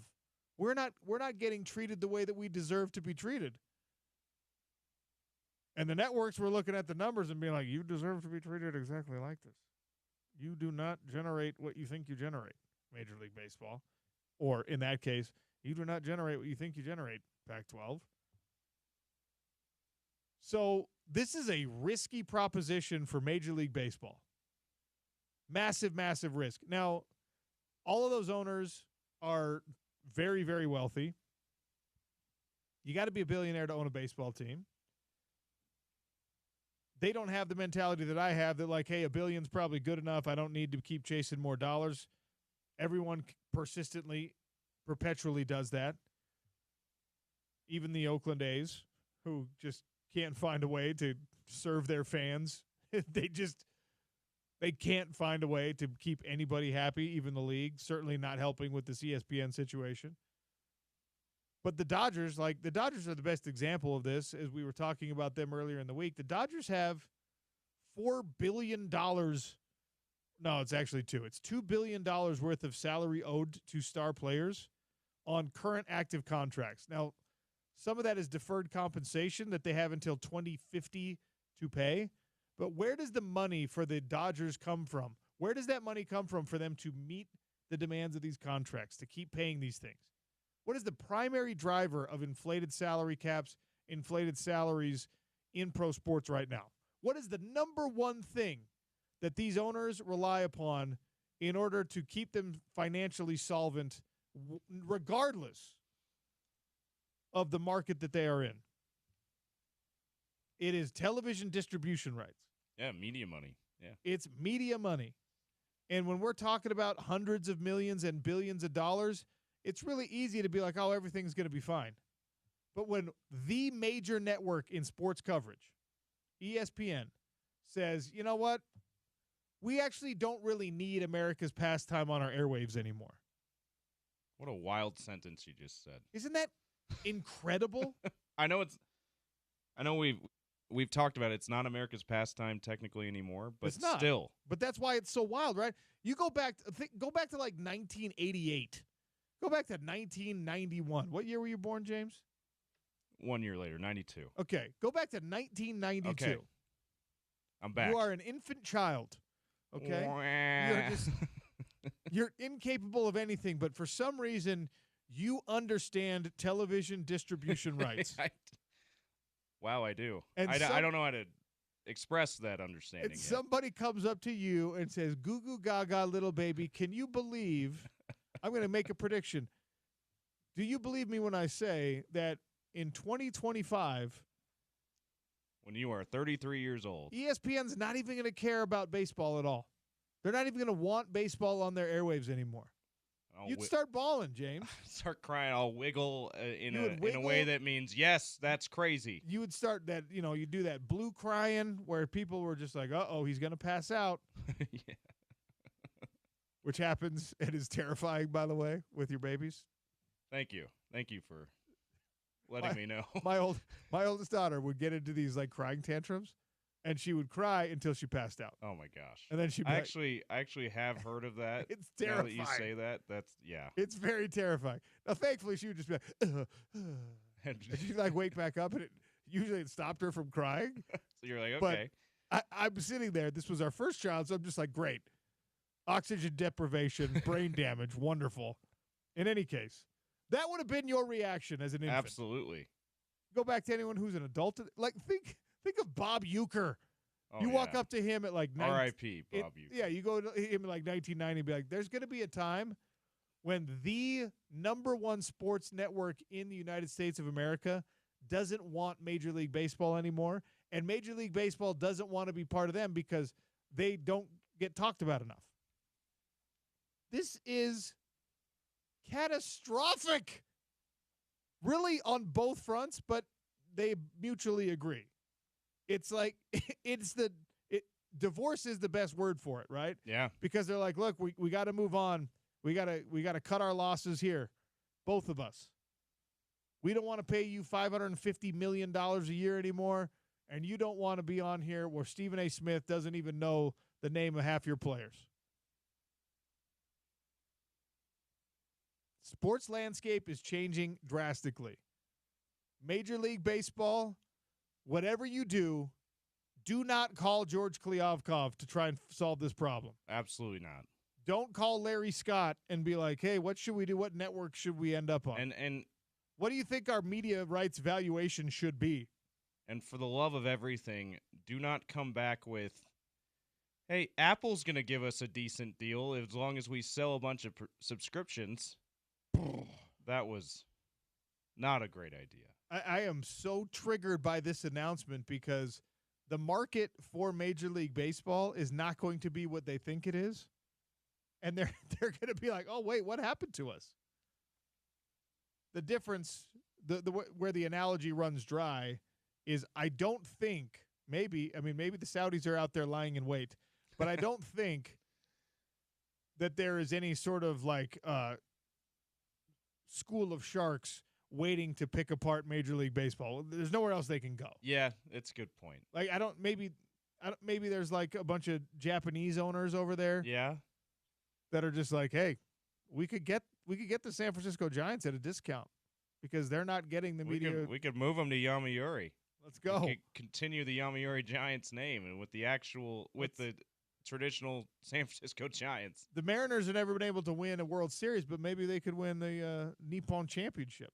Yeah.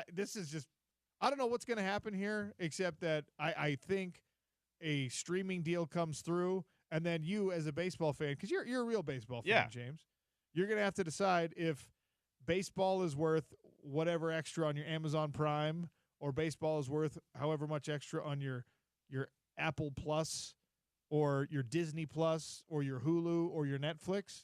Probably not Disney Plus because ESPN's out. Not Disney Plus probably. But here's Paramount Plus. Here's what might happen. Maybe an NBC says the way that they came in and took NHL rights after ESPN had that gap without having NHL. But what happened with the NHL there is interest in the league waned because they didn't have as much of a reach as ESPN did.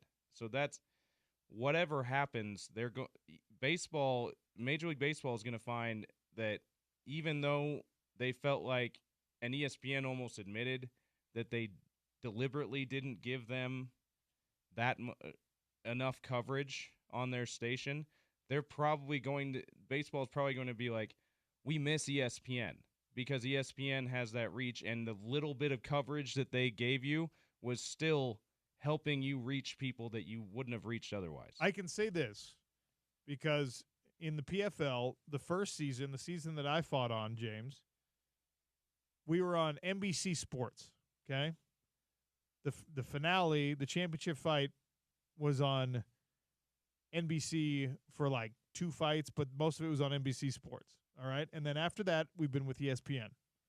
And even when we get relegated to ESPN2, even when the Little League World Series lead-in game goes long and you've got to start the fight card on ESPN News or ESPNU or whatever else, I know this to be a fact.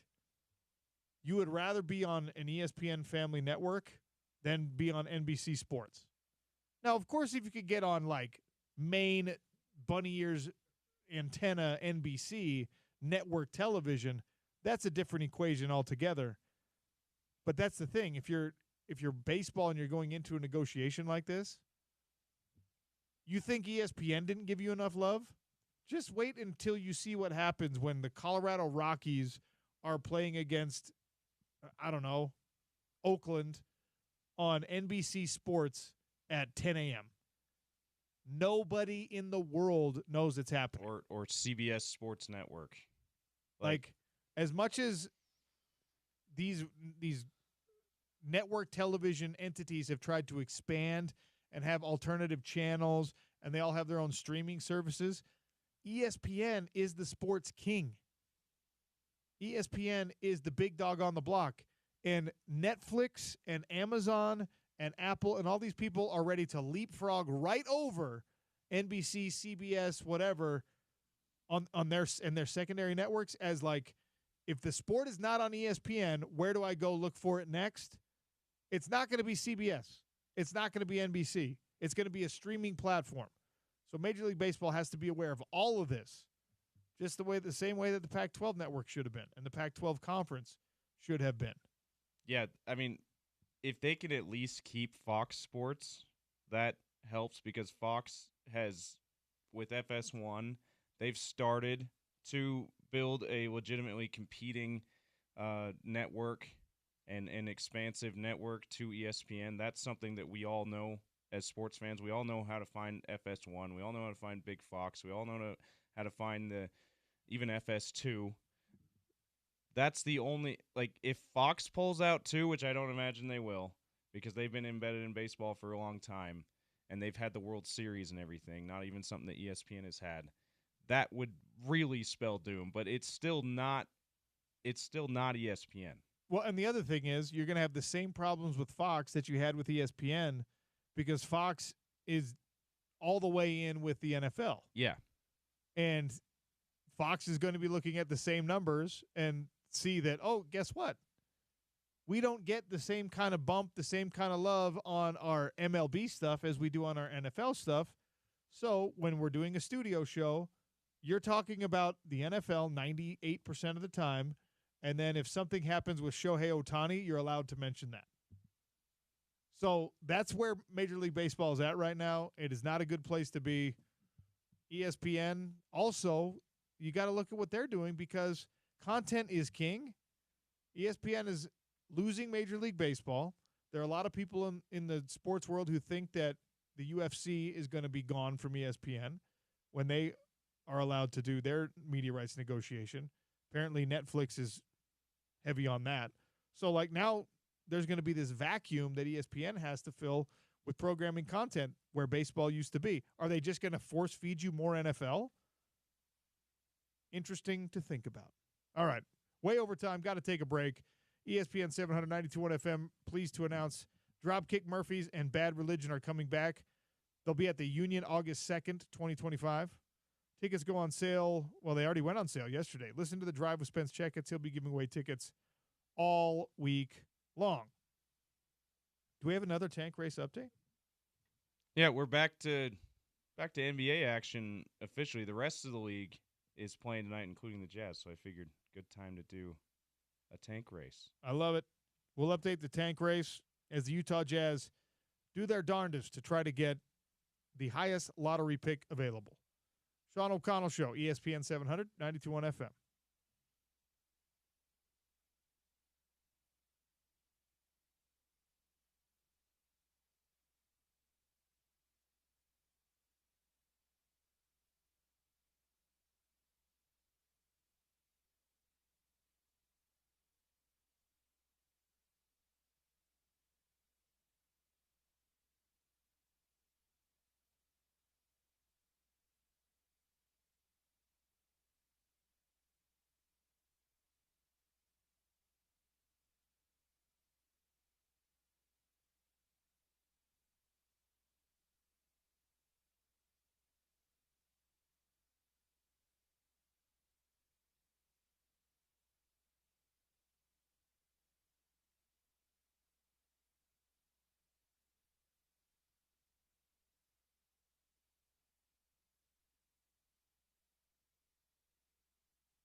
Andy Larson's going to join us at the top of hour number 2. But first, a tank race update from James Peterson.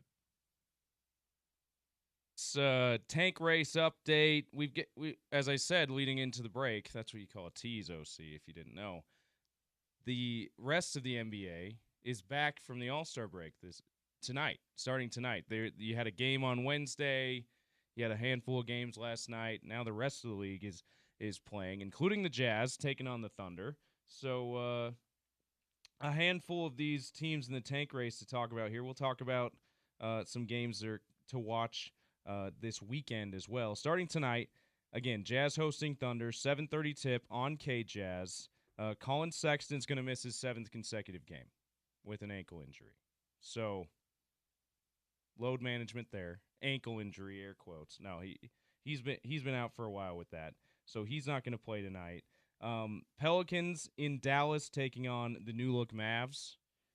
Still no Anthony Davis tonight, so that's much more winnable than it would be with Anthony Davis, of course, for the Pelicans. T-Wolves at Rockets. Rockets are 4th in the West right now. That game's on ESPN at 7:30. And why are we caring about the T-Wolves? They're not anywhere near the bottom of the NBA. Jazz have their first-round pick. So there you go. So and that's a losable game for the T-Wolves. The Rockets have been good this year. They've been hovering around 2, 3, and 4 in the West, and that game's on ESPN. So that's one that Jazz fans should have interest in on national TV. Coming up tomorrow, Jazz got a back-to-back. They're hosting the Rockets tomorrow night, 7:30 again on K-Jazz. Hornets at the Blazers, definitely a winnable game for Charlotte because Blazers aren't very good either. Sunday, the Wizards at the Magic. That's at 4 o'clock. Pelicans hosting the Spurs. Wemby's out for the season, which we're still just reeling over that news, OC, with the blood clot in his shoulder. So, I mean, they still got De'Aaron Fox. They still got Harrison Barnes. They still got Stephon Castle and Chris Paul. So that's still advantage Spurs, but again, much more winnable without one of the best players in the world, Wemby, who's out for the season. And then T-Wolves are hosting the Thunder, certainly a losable game for Minnesota. So that's pretty good for the tank, the secondary tank, if you will. Wolves resume their play against the Rockets and the Thunder next 2 games. That one's also on ESPN, by the way, so national TV game you can keep your eye on. And the standings, Wizards still 9-45, Pelicans 13-42, 3.5 games back in the tank race. Jazz 13-41, 4 games back. Hornets 14-39, 5.5 games back. They helped us all out with that improbable win over the Lakers in LA Wednesday night when we found out LeBron is no longer clutch, which is still crazy. 1 of 29. One of in 20 a Lakers uniform in game-deciding shots. And then where are the T-Wolves in the standings? Because we're keeping an eye on them too. 7th in the West, just a half game behind the Clippers, who are 6th. 4.5 games ahead of the 11th place Suns. So that is becoming so them missing the play-in altogether and the playoffs altogether is becoming less and less likely, unfortunately, but they're still not quite in the top 6 where they avoid the play-in and get a guaranteed spot in the playoffs. And again, a tough couple of games for them to start the official second half of the season post All-Star break. So hopefully they start slipping in the standings, OC. There's your tank race update. That is a tank race update as the Utah Jazz will do their best to try and sink the record far enough where they can secure a top spot in the upcoming NBA lottery. Pick number 1 ain't coming to the Jazz, all right? Start evaluating who you want at 2, at 3, at 4, at 5. Hopefully they don't fall lower than that. Yeah, if you're at 5, not near as likely as being in the top 3 at getting a franchise-changing player. The Dylan Harpers, the Ace Baileys, those are the guys that you gotta hope for. If you're not gonna get that number 1 pick, you're just out. You're just like, I'm not even gonna put my hopes on there. Is that a coping mechanism, OC? It's probably a healthy one. A healthy, yeah.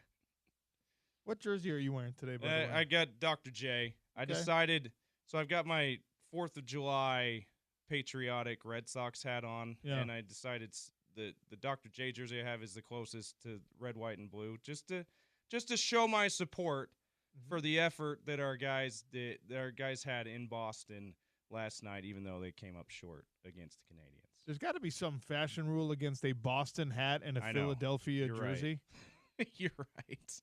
Like, That rivalry in the NBA is, I mean, everyone talks about Lakers as the Lakers being their Celtics' biggest rival, and they are, but the Celtics-Sixers rival is also very heated. So you're right. It's some kind of fashion faux pas here. yeah, we gotta start like just sending you man on the streets to these cities where you're mixing and matching. See how people react. All right, It's a good thing I live in Salt Lake. Hour 3 coming next. Andy Larson joins us, talk a little NBA, Utah Jazz basketball in 3 minutes, and then the airing of grievances in 28 minutes. The Sean O'Connell Show on Utah's #1 sports talk, ESPN 700, 92.1 FM.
Davison drives, kicks to the corner. Here's a drive. Connect, got it poked away.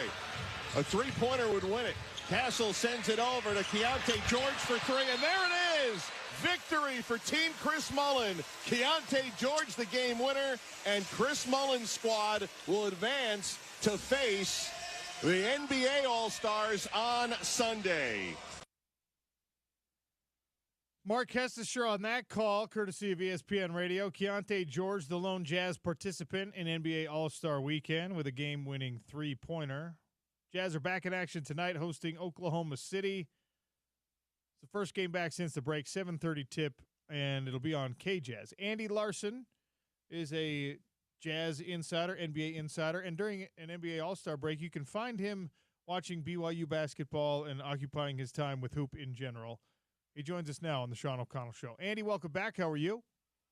I'm good, man. How about you? Doing all right. I was observing your tweets about that BYU-Kansas demolition. Did you enjoy watching that game, especially with the future lottery picks in it? Yeah, honestly, and look, Yegor didn't play well and hasn't played well all season, right? Like, it's not like it wasn't him that made that game fun. It was like Richie Saunders and Trevin Nell and like kind of all these other BYU guys. But I, was down there to see Yegor play a little bit, see him warm up, kind of see him in person, see kind of where the shot is, how he kind of goes about his work process. But, as also part of that, got to see what I thought was a pretty fun atmosphere in the Marriott Center, like BYU just destroying Kansas in a way that you just never, ever see Kansas get destroyed. Thought BYU played really well. I thought Kansas looked as miserable as a college team as I've seen all year long. And it was wild. It was a cool thing to see in person, I guess. We had Jerem Jordan of BYU TV on earlier in the week, and he dropped just kind of in passing, like there's maybe some thought that Yegor could come back for a second year. Is it a foregone conclusion that the NBA is going to be patient with his lack of development this season and still give him a lottery shot? Yeah, I guess not a foregone conclusion. I think he's going in the first round, though, for sure. And I think there's whether, kind of how worried you are about kind of Yegor's play and especially Big 12 play, like, or it depends on how much you believe in your player development staff from an NBA level, right? Like, if you think you can teach him how to shoot, then you have a very good, like, frankly, Joe Ingles style of player, right? And if not, then you have a Josh Giddey or kind of whatever Ben Simmons is now, minus some of the like, you have not a very good NBA player. And because he's 6'9", and because he does have legitimately like 10 out of 10 elite passing and vision, that's a really good starting place to work with for teams that are willing to, have a guy take a little bit of time. So I think, like, kind of given that, plus his age, plus, again, like, his work ethic does seem good. Everyone's kind of giving good feedback on that side of things. There are going to be a lot of teams that believe in him over kind of a smaller or older player who may be able to shoot but just doesn't have the size or doesn't have kind of that knack and that basketball IQ that Yegor does have. All right, talking about the NBA in general before we get to Utah Jazz questions here. Seismic headline. Victor Wembanyama shutting it down for the season. He's got the blood clot problem in a shoulder. I saw it described as deep vein thrombosis, and then I looked up how you get that, where that comes from, and none of the factors that cause it should apply to somebody like Victor Wembanyama. So it seems like an incredible stroke of just bad luck for one of the most promising young athletes in all of professional sports. But put into words, if you can, how big a deal this is for the Spurs and the NBA that guy is out for the rest of the year. Yeah, Victor's not like the cheeseburger, obesity, blood clot guy, right? Like you normally think. But it doesn't seem like it, but maybe I'm wrong. Maybe he's eating the French cheeseburgers, just chowing them down since childhood. I don't know.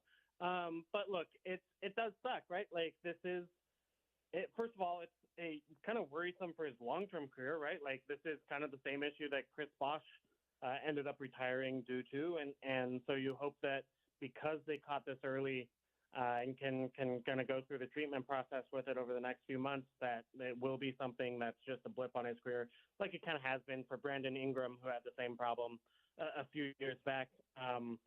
But it just sucks in the short term too, right? Like this guy was absolutely like the runaway minus 3,500 favorite to be rookie the defensive player of the year, and frankly was playing at a top 10 level overall as well, as one of the best players in the league, as one of the future faces of the league, if not the face of the league. So it's just a bummer not to see him play, at least for sure, for the next 28 games. And again, you really, really hope that he can put it together and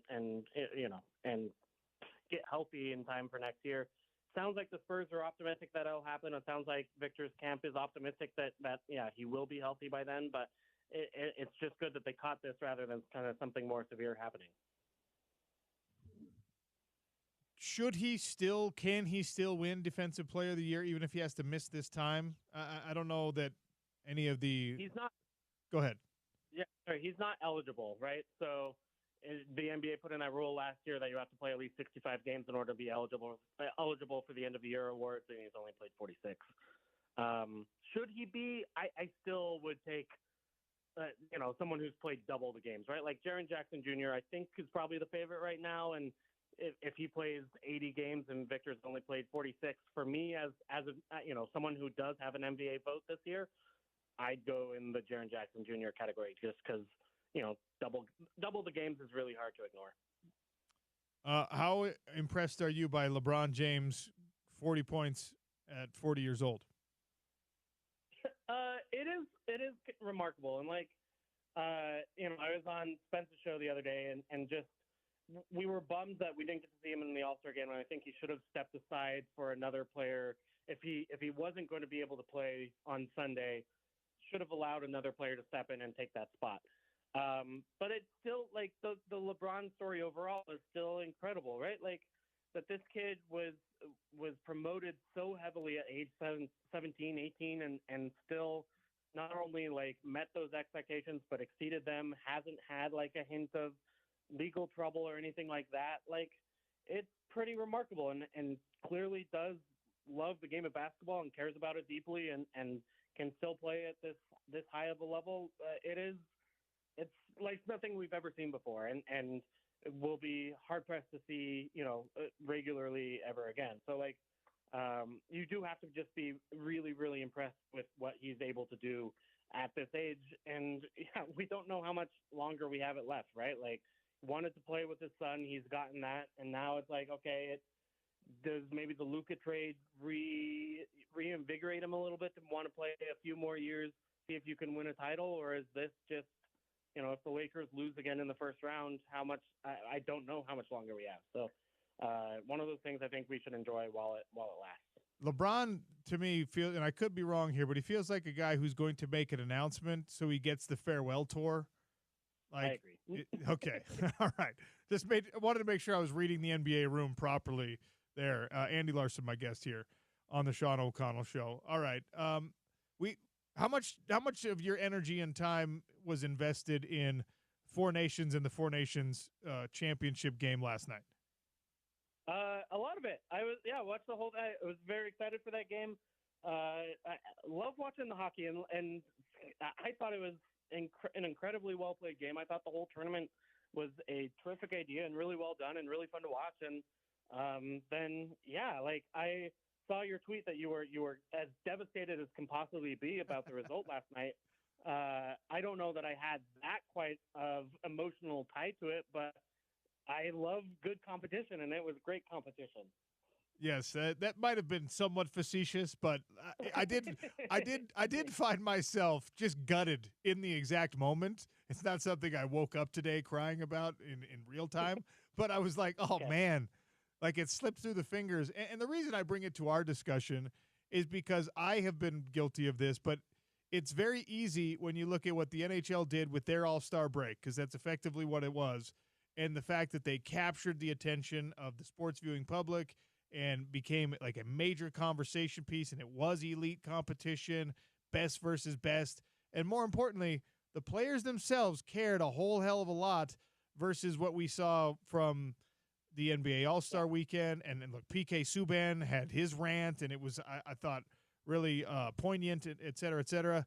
But then you got to be fair and say, all right, well, the NBA does a lot, and they do a lot of things right, so we can't just keep piling on how bad the All-Star format is. But can the league learn anything from the NHL? Can the league learn anything from Four Nations and from the players who made this into a thing?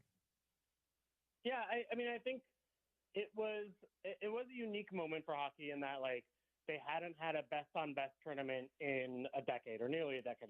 And so it felt bigger than maybe the event otherwise would have, because these players who have kind of grown up watching Miracle, the movie, or watching Sidney Crosby score the goal in the 2010 or 2012 Olympics, whatever it is, hadn't had that opportunity for themselves yet. And, we'll see if that happens if you do Four Nations and World Cup and Olympics every year. Maybe. We'll see. I was talking to Larry Markkinen about this after practice today or after shoot-around today. Like, he would love to play in a tournament like that for the NBA, right? Like, so, you can't have a Finnish team for the NBA because Lowry's the only player. But you could do like a USA versus Canada versus Europe versus the rest of the world maybe, and do a four-way tournament, do some round robin, do some fun games that I think actually, yeah, players would get up for it. Like if Canada gets to represent Canada again, U.S. gets to represent the U.S., like clearly, obviously the Americans would be favorites, but we also know that that European team would be extremely strong with Giannis and Jokic and Lowry, like some really awesome players on it. And so I think that might have a chance of working. That's it's so hard. I don't think like just straight USA versus world works that well because frankly, I don't think like the Canadian players have that much in common with the European players, have that much in common with the African players. Like there's just not like a world pride that you saw at the Four Nations. But if you got like kind of the continental, or again, a USA, Canada, Europe, Africa, let's say, as the four teams, I think that could work. And the players would have to go along with it. Like things would have to change in the collective bargaining agreement. You'd have to give more time in All-Star break, right? Like if we're honest, it's probably a 2-week break that would need to happen there. But I think you would get at significant buy-in from the European players. And certainly, again, talking to Lowry today, significant buy-in from Larry Markkinen. And maybe you might have that same kind of pride and desperation in play that we saw from the hockey players. The NHL needed to do something like this. Does the NBA need something like this? No, I mean, that's the thing is, right, like the money is baked in. So like the TV contract is already tripled. Everyone makes way too much money as it, like, so that's part of the problem with the NBA is, right, like a little bit has become kind of the proverbial too big to fail, where teams are guaranteed money even if they're tanking or even if they're load managing.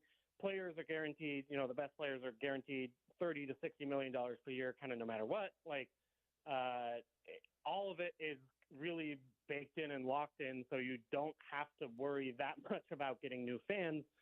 I would like to see the league change that approach a little bit, but like, yeah, kind of that economic desperation isn't there in the same way where like the NHL does feel like it has to claw a little bit more for the public's attention. I mean, I'll tell you what, like even in this Jazz season, which has been awful, and even in a hockey season where this is the first year of a new team in our market, the Jazz page views are still significantly higher than the hockey page views just because people know and love and care about the Jazz at a higher level than they do the NHL team at this point. Yeah, I think that is going to take some time. We don't know hockey like we know basketball. You don't know what to love and to hate and to criticize and to not criticize about the NHL team like you do, or you feel like you do, about the Utah Jazz. So maybe switch your duties over to being the NHL guy, Andy, and help bring everyone up to speed. Listen, our hockey writer, Belle Fraser, we just hired her out of she's incredible. She's phenomenal. Awesome. She's done a much better job covering her team this year than I've done covering my team. So, like, I know it's not the quality of coverage that's been the thing here, right? Like, everyone should go read Belle because she's done an awesome job in her first year. She actually she's been a great guest for us as well. I'm so impressed with her hockey knowledge, her NHL, she's unbelievable. We're lucky to have her. So your point is well made there. Back to the NBA world. Utah Jazz are back in action against a team that a lot of people have called the blueprint you want to follow if you're the Utah Jazz. Oklahoma City is, obviously the city itself is more like Salt Lake than a lot of these NBA markets are. The franchise, much like we talked about for so many years with do it the way the San Antonio Spurs have done it. Now it looks like Oklahoma City is kind of in that realm as well. So what should Jazz fans be looking for as their team takes on Oklahoma City as potentially like a model to follow? Yeah, I mean, you're not going to see it necessarily in one game, but you see kind of the rewards of tanking, frankly, for a 2 to 3 year stretch there. Oklahoma City just tried to be as bad as possible, and they did some of the same things we've seen from the Jazz, where Shai Gilgeous-Alexander sat out a lot of random games just as the team tried to lose. They put a lot of weird young players around him and just tried to see if any of them became something. And some of them did, right? There are some success stories, like a Jalen Williams there, where, you turn a non-lottery pick into one of the best players in the NBA, into an all-star. And then you have a lot of failures there where players who got a lot of minutes who aren't very good, like an Ousmane Dieng or Alexei Pokusevski, right? So, that's kind of the fun of this process, is just throwing a lot of young guys onto the floor and seeing if who's good and who's not. I would say the Jazz are still very much in that process. And so from my point of view, covering the Jazz, that's my big question has been for the last couple of years and will continue to be for the next couple of years, is which of these good guys is going to be part of the next good Jazz team, and which of these guys are going to be out of the league in 5 years. And frankly, that the odds are a majority of them will either be out of the league or going to be kind of end of bench guys, because that's just what you get when you take 6 draft picks, 9, 10, 16, 29, 32. You're not going to get a majority of NBA superstars. So, I think we've seen some impressive things from Isaiah Collier. We've seen some decent signs from a Kyle Filipowski. On the other hand, we've seen some negative signs from a Cody Williams, who hasn't done anything on the floor yet. And, he's still young. There's still time. We'll see how that goes. But those are the things you watch for if you're a Jazz fan, is which of these guys can kind of compete, which of these guys can show flashes that are something to build on as, again, you're trying to compile the next good Jazz team years down the road.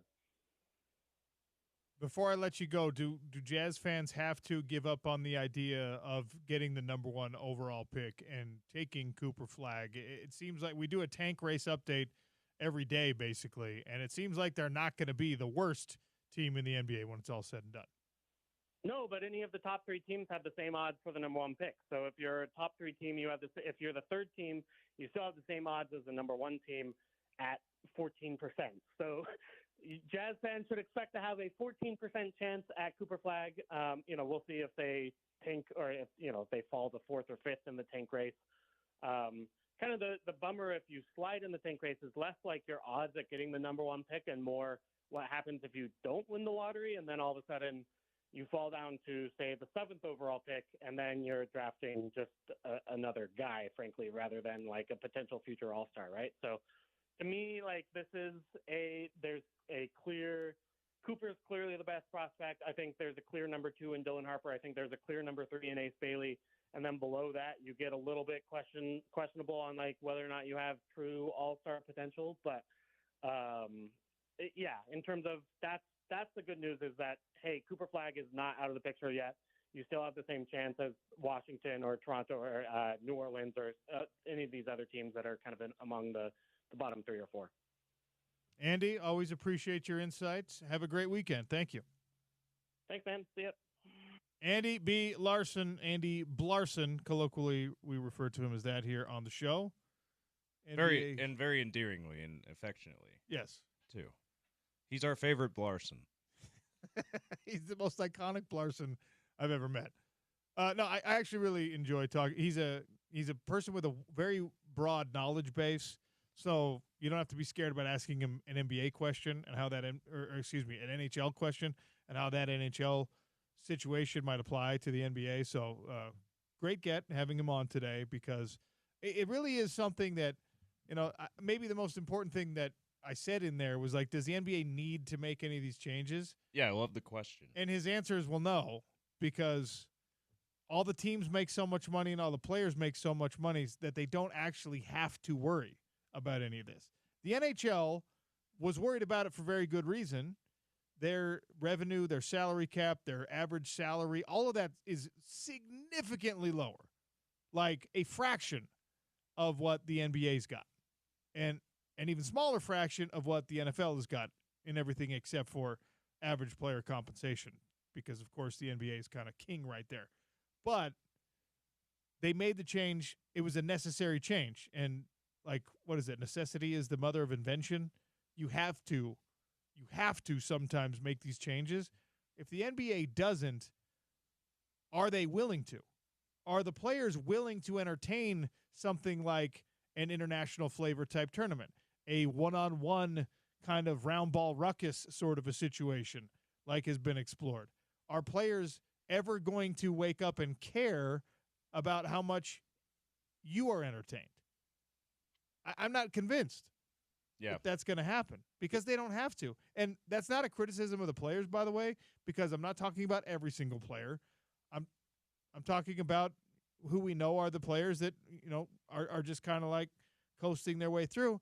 And I promise you I'd be the same way if I was making $45 million a year. Some fan wants to boo me in the stands, I'd be like, don't care, dude.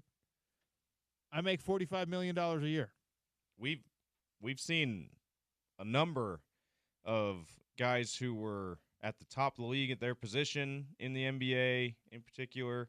They got their first gigantic contract, or maybe not their first big contract, but one that was significantly bigger than any other contract, and then they just coasted the rest of the way. And they got their money, they're done working. There's human nature involved in that, right? It's not just in the NBA. We're piling on the NBA these last few weeks. It's not just the NBA. We've seen that in the NFL. Guys get their big paydays, and then they're never the same player. Who is the D-line? Hainsworth? Albert Hainsworth. Yeah, he was Mr. Contract Year. Contract year, he was the best in the league. And then he got his, 7-year deal with Washington. Nowhere near the best in the league. Played 1 year of that, I think. Yeah. Chris Johnson was the same thing, right? Yeah. I mean, it happens in the NFL. Running backs, unfortunately, are some of the biggest culprits. Look, and a lot of that's not their work ethic. A lot of that's injuries and stuff. But, we've seen it in MMA. Yeah. And it's harder to find in MMA because nobody makes generational wealth fighting for the most part.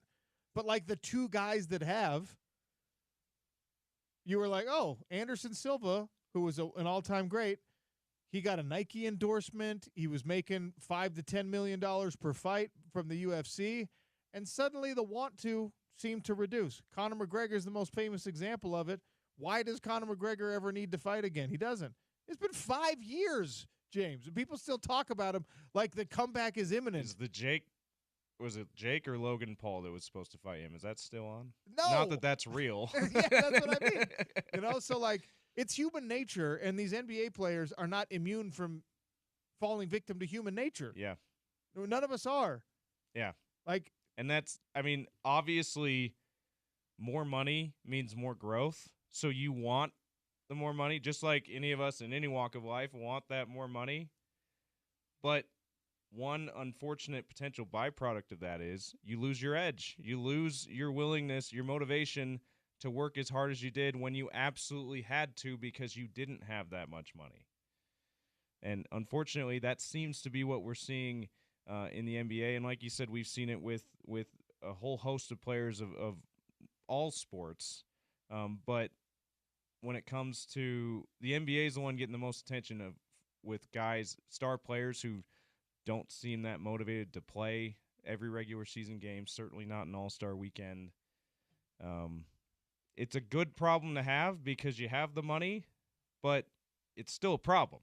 Well, and the question for me becomes, because Adam Silver doesn't think this way. Adam Silver's like, no, we got to improve things. We got to innovate. We got to make things better. But if the product continues to be substandard and there's there's issues, there's fan discontent with the product, how long does that money stay guaranteed? And I'm not talking about player money necessarily. I'm talking about television revenue money and stuff, because baseball has been here, right? And baseball feels like it's sliding downward right now.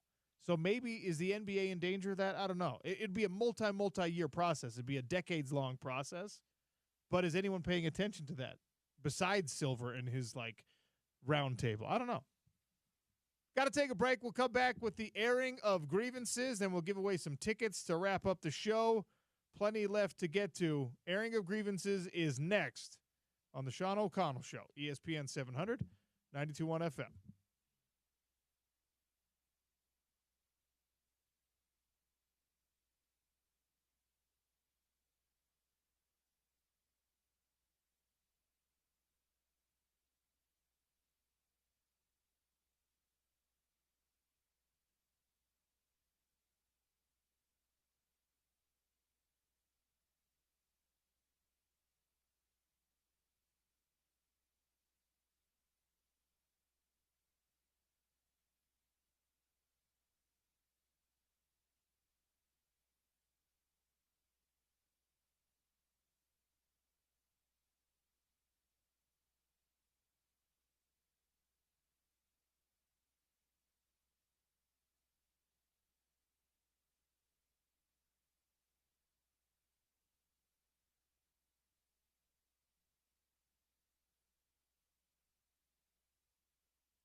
Airing of grievances. Get it off your chest. 877-353-0700 or at Real OC Sports. Let me know what's bothering you. It could be anything, sports-related or not. James Peterson, you have a grievance?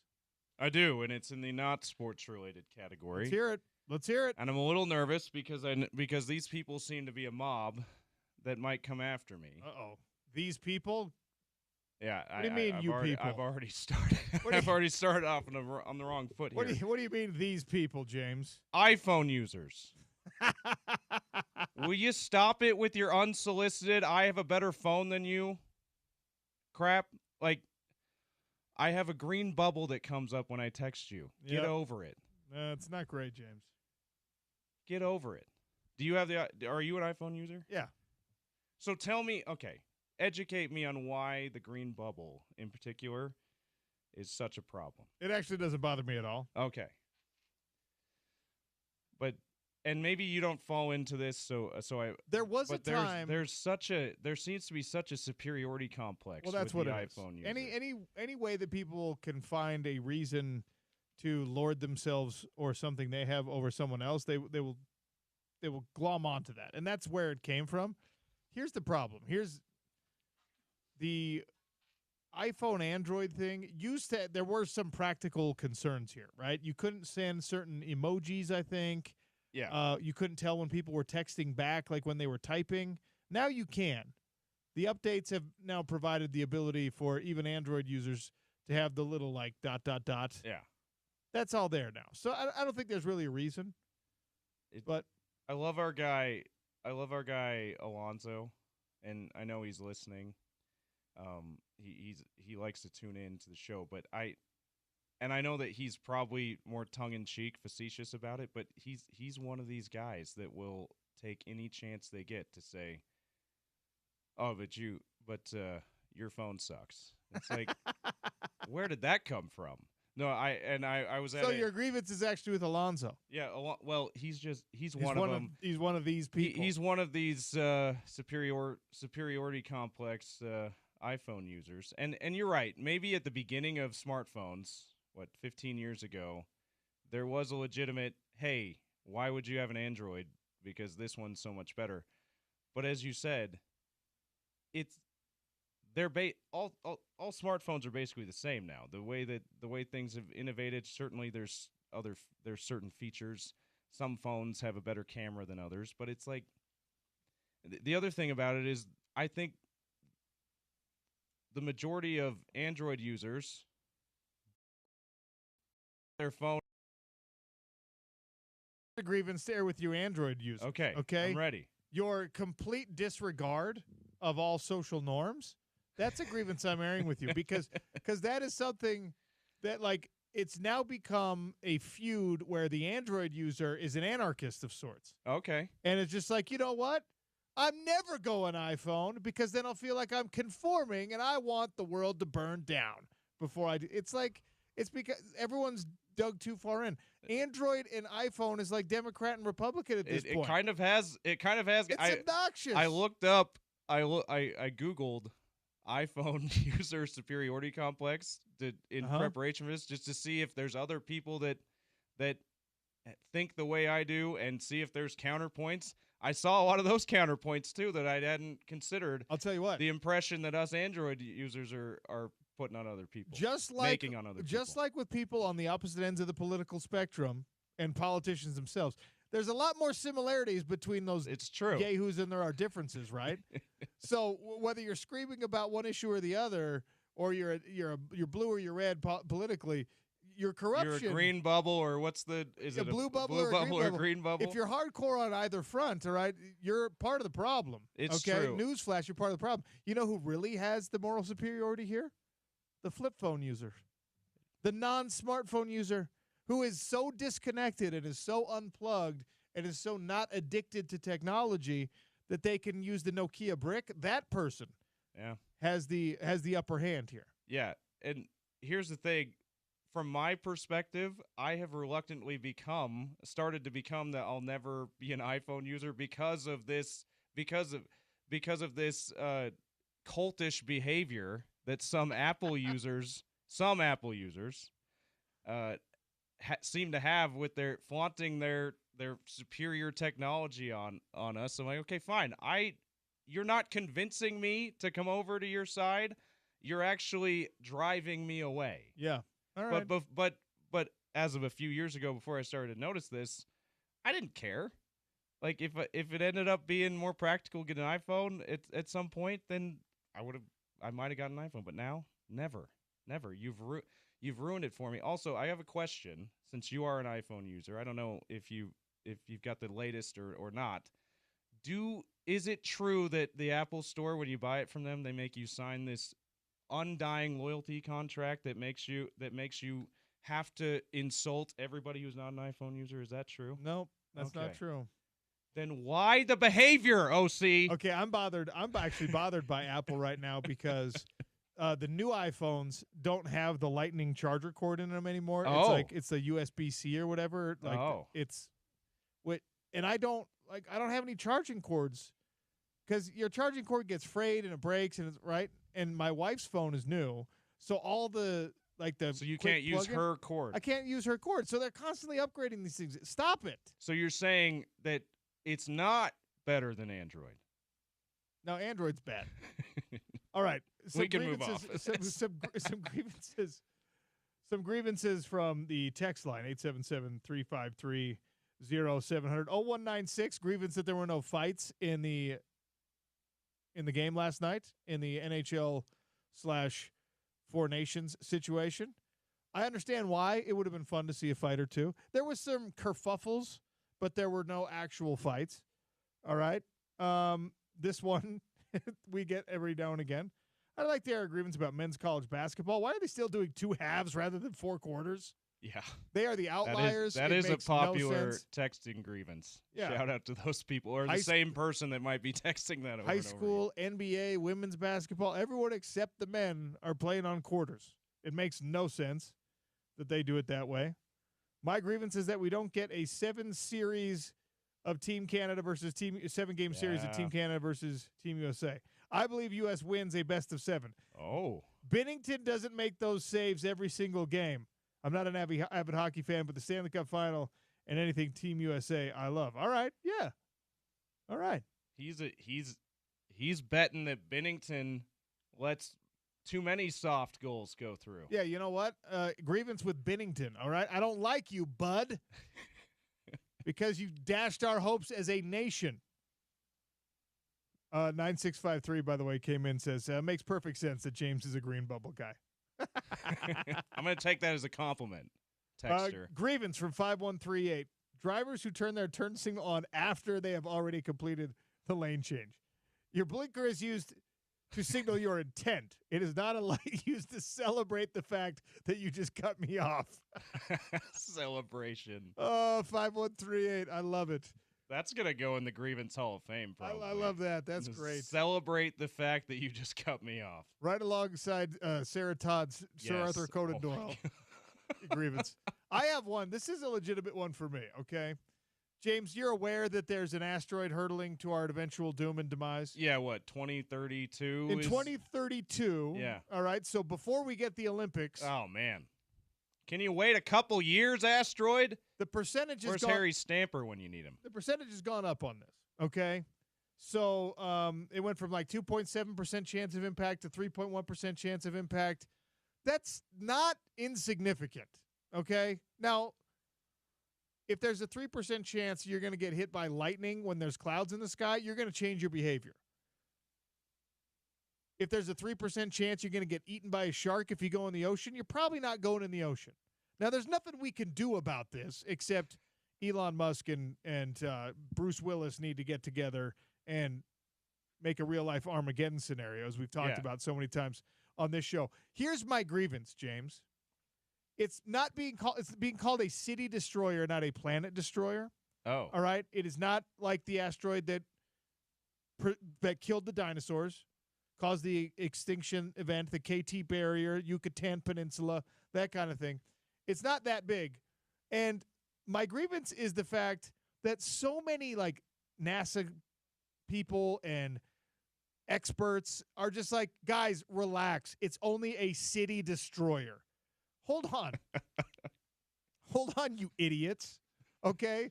If there's a 3% chance that I'm looking for the actual number here, this is like 500 times more powerful an impact of this. It's about the size of a football field, this asteroid.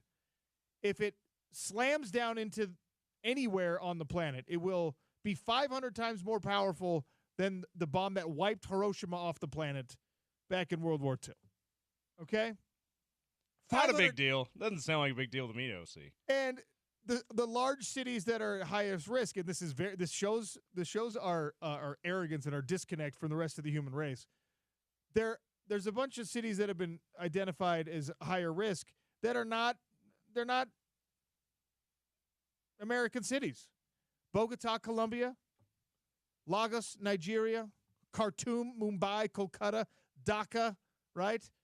None of those, by the way. Bogota's not anywhere near any of those. So I don't know why. Yeah, aren't a lot of those African and Middle Eastern cities? Let's see. Bogota is in Colombia. Yeah, that's Colombia, yeah. Lagos is in Africa and Nigeria. Mumbai, that's in India, as is Kolkata. And Dhaka is in Bangladesh. So, do we know what the size of a football field is, guys? It's not the size of 3 continents. I guess they're trying to figure out what time of day it's going to hit somewhere near the equator because if it's spinning, it's like, oh, yep, Colombia's right there. Oh, no, this time it's Bangladesh. In any case, I'm sick of people being like, oh, it's just a city destroyer. It's just 500 times more powerful than an atom bomb. Everybody relax. It's only going to take out 10 to 15 million people. What? Like, I'm relieved it's not potential disaster, human extinction kind of a situation, but we're just going to be like, well, let's hope it doesn't hit my city. Yeah. If and when it does get close to 2032, can I be the newscaster that says they're calling it a global killer? Like on Armageddon. Nope, you can't do that. Or can I be the NASA guy who sprints from the other room with the paper that says 18 days? We have 18 days before it hits Earth. Can I be one of those two guys? No, James. Think of how old, if this hits in 2032, how old the movie Armageddon is going to be. It's going to be old. The adults of 2032 they will never even have seen Armageddon. It's our responsibility to make sure that everyone on Earth sees the movie Armageddon before 2032 because this thing has a 3% chance of hitting. All right? Grievance! Everyone be like, it's not that big of a deal. 877-353-0700. Keep your grievances coming in on a Friday. Get it off your chest. You'll feel better heading into your weekend. We're going to talk with Spence Checketts next. I'm going to give away some tickets as we wrap up the show for a Friday. It's the Sean O'Connell Show on ESPN 700, 92.1 FM.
2 tickets to Lumineers, Utah First Credit Union Amphitheater in July.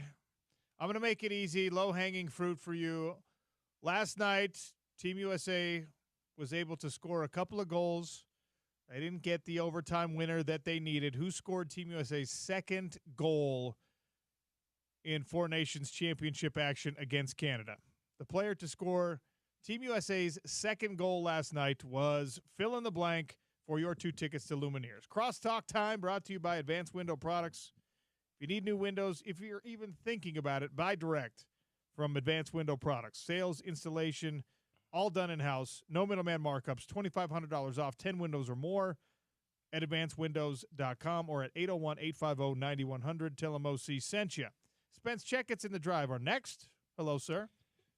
I would like to express to the listeners what a lovely experience it is to walk into the studio when Sean is wearing his scent. It just wafts over you. It's very calming. Okay, good. I can see how you have used that to your benefit over the years to attract what you want to attract, whatever it is. I'm not judging. Okay. You walk in, the sun is shining a little bit, but we have the blinds down, so it's relaxing. And the Sean O'Connell scent just wafts over you, and it's very relaxing. I'm glad to know that. Put you in a good space for 4 hours of radio. That's wonderful. Did you watch the Four Nations? Did I watch? Yes. Man, that was fun. Yeah. We were glued to it at the house. Yeah. My wife, who is a sports fan but is a brand new hockey fan, I was telling James this, it was spectacular because when you have young children and live sports are happening in the evening, that's bedtime, right? For sure. You got to be doing baths and reading books and putting them to bed. And my wife was gracious enough to just be like, I know you need to watch this. Sit down and watch it. I was like, okay, thanks. She's like, I'll put the older girls to bed. But she's like, you better record the third period for me. Oh, nice. I was like, what? Very nice. That's you cool. You need me to record it for you? Now, thankfully, the girls went down quickly. She was able to watch third period and overtime with me live, so the recording became a non-factor. But that's kind of one of the gauges. Does my mom know about this sporting event? Does my wife care about this sporting event? And the answer was yes, emphatically in my house. So it was a big deal. I do not know your bride, but we are Instagram best friends. Okay, good. The level of sports fandom that exists in her is what? Well, higher than probably higher than average for like a mother of 3 young children, but she's not like a super diehard.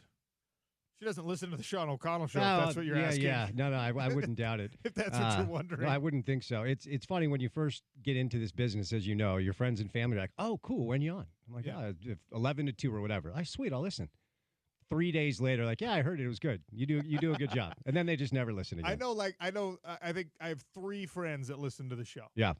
And they are hardcore sports fans for sure. So it's just because I'm on now, right? Instead of Bill. Shout out to those 3 friends. Yeah, we appreciate you. Shout out to all 3 of you. You know, occasionally I get a text from, and I've got friends that listen to you. I've got friends that are fans of yours for sure, and have been for a while. And occasionally I'll get a text from a buddy about something he heard. But, you know, and you and I have been doing this now for too long for our friends to, like, tune in every single day. Like, and then I have friends all the time like, dude, if I want to know what you think, I will just call you. I don't need to turn on your radio show. Correct, yes. But it's always interesting when it comes to a life partner and you do this for a living. Do you want them to be into sports? Or when you get home, is that the last thing you want to talk about, right? Yeah. I mean, a little both. I enjoy watching sports with my wife. We got the half-season ticket package to the Utah Hockey Club, and going to those games has become our date night, which is great. Very nice. You know, it's the only thing we get a babysitter for and go out to, and it's been really great. You buy our J-Dog at the stadium. You know what? You get crazy. You splurge for your wife. I don't have to splurge for my wife because she is guaranteed going to splurge no matter what. Oh, okay, fair enough. It's so funny to me because I grew up going to Twins games with my dad when I was very young. And then when we moved to Utah, we would occasionally go to a Utah basketball game or a Bees game or something like that. And I grew up in a thrift-driven household. You got to go to the game, you were not getting food at the game. Mm-hmm. You were maybe, if you were super lucky, you were going to get one item that you could eat, like a little popcorn or a little ice cream or something. You could have the little baseball helmet full of, but like you were not having your dinner at the game. Right, that was not a thing. Yeah. That has carried through into my adulthood to where my wife will come down to the seats and she'll have like the nacho bucket and she's got drinks for both of us, and she's like, "Oh, I got you a hot dog," and I'm just like, what? That was $70. And it's fine, but it's also not fine because of how it's so funny. Every single time, I'm just like, "What are you doing? We ate before we came. Stop it." It's just like, "We're at the game. Shut up." It sounds like a good partnership, right? Like you're thrifty. You're thinking like the bank account, like, we got to make hay while we can because at some point we're going to be old and we can't earn the way that we can. So we got to save a little cash. And she's the one that wants to eat the nachos. Yeah. I think it's wonderful. It's a beautiful thing. No, it's great. Yeah. It balances me out, certainly, but it cracks me up because I'm just like, you bought another souvenir? We've been to 11 games this year. Well, and to your point, nothing about going to a pro sports event is economic. You're not getting a deal, right? No matter what. Now, I will say what the Smith Entertainment Group has done for Jazz games, I think you can get a bottle of water for like $2 or something. $2, yeah. There's now it's $3 ice cream, it's $2 nacho, $2 water, $2 hot dog, something like that. They've done that. I think Arthur Blank in Atlanta was the first person to do it, and it's great. It makes it more affordable for families to be able to attend these games and to get a little ice cream, to get a hot dog. That's the design of it, and that's great. My wife doesn't go for those items. Of course, not the ones that are affordable and on sale.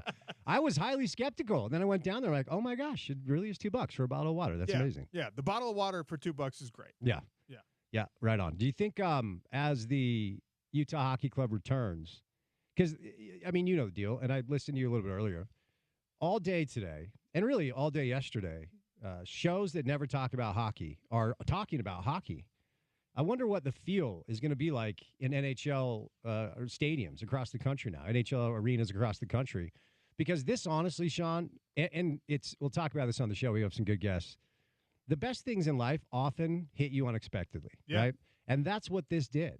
Even to, like, we had Neil Smith on last week. I'm like, hey, Four Nations. He's like, nope, not about it at all. Neil Smith has won Stanley Cups, right? He is considered NHL roster construction royalty.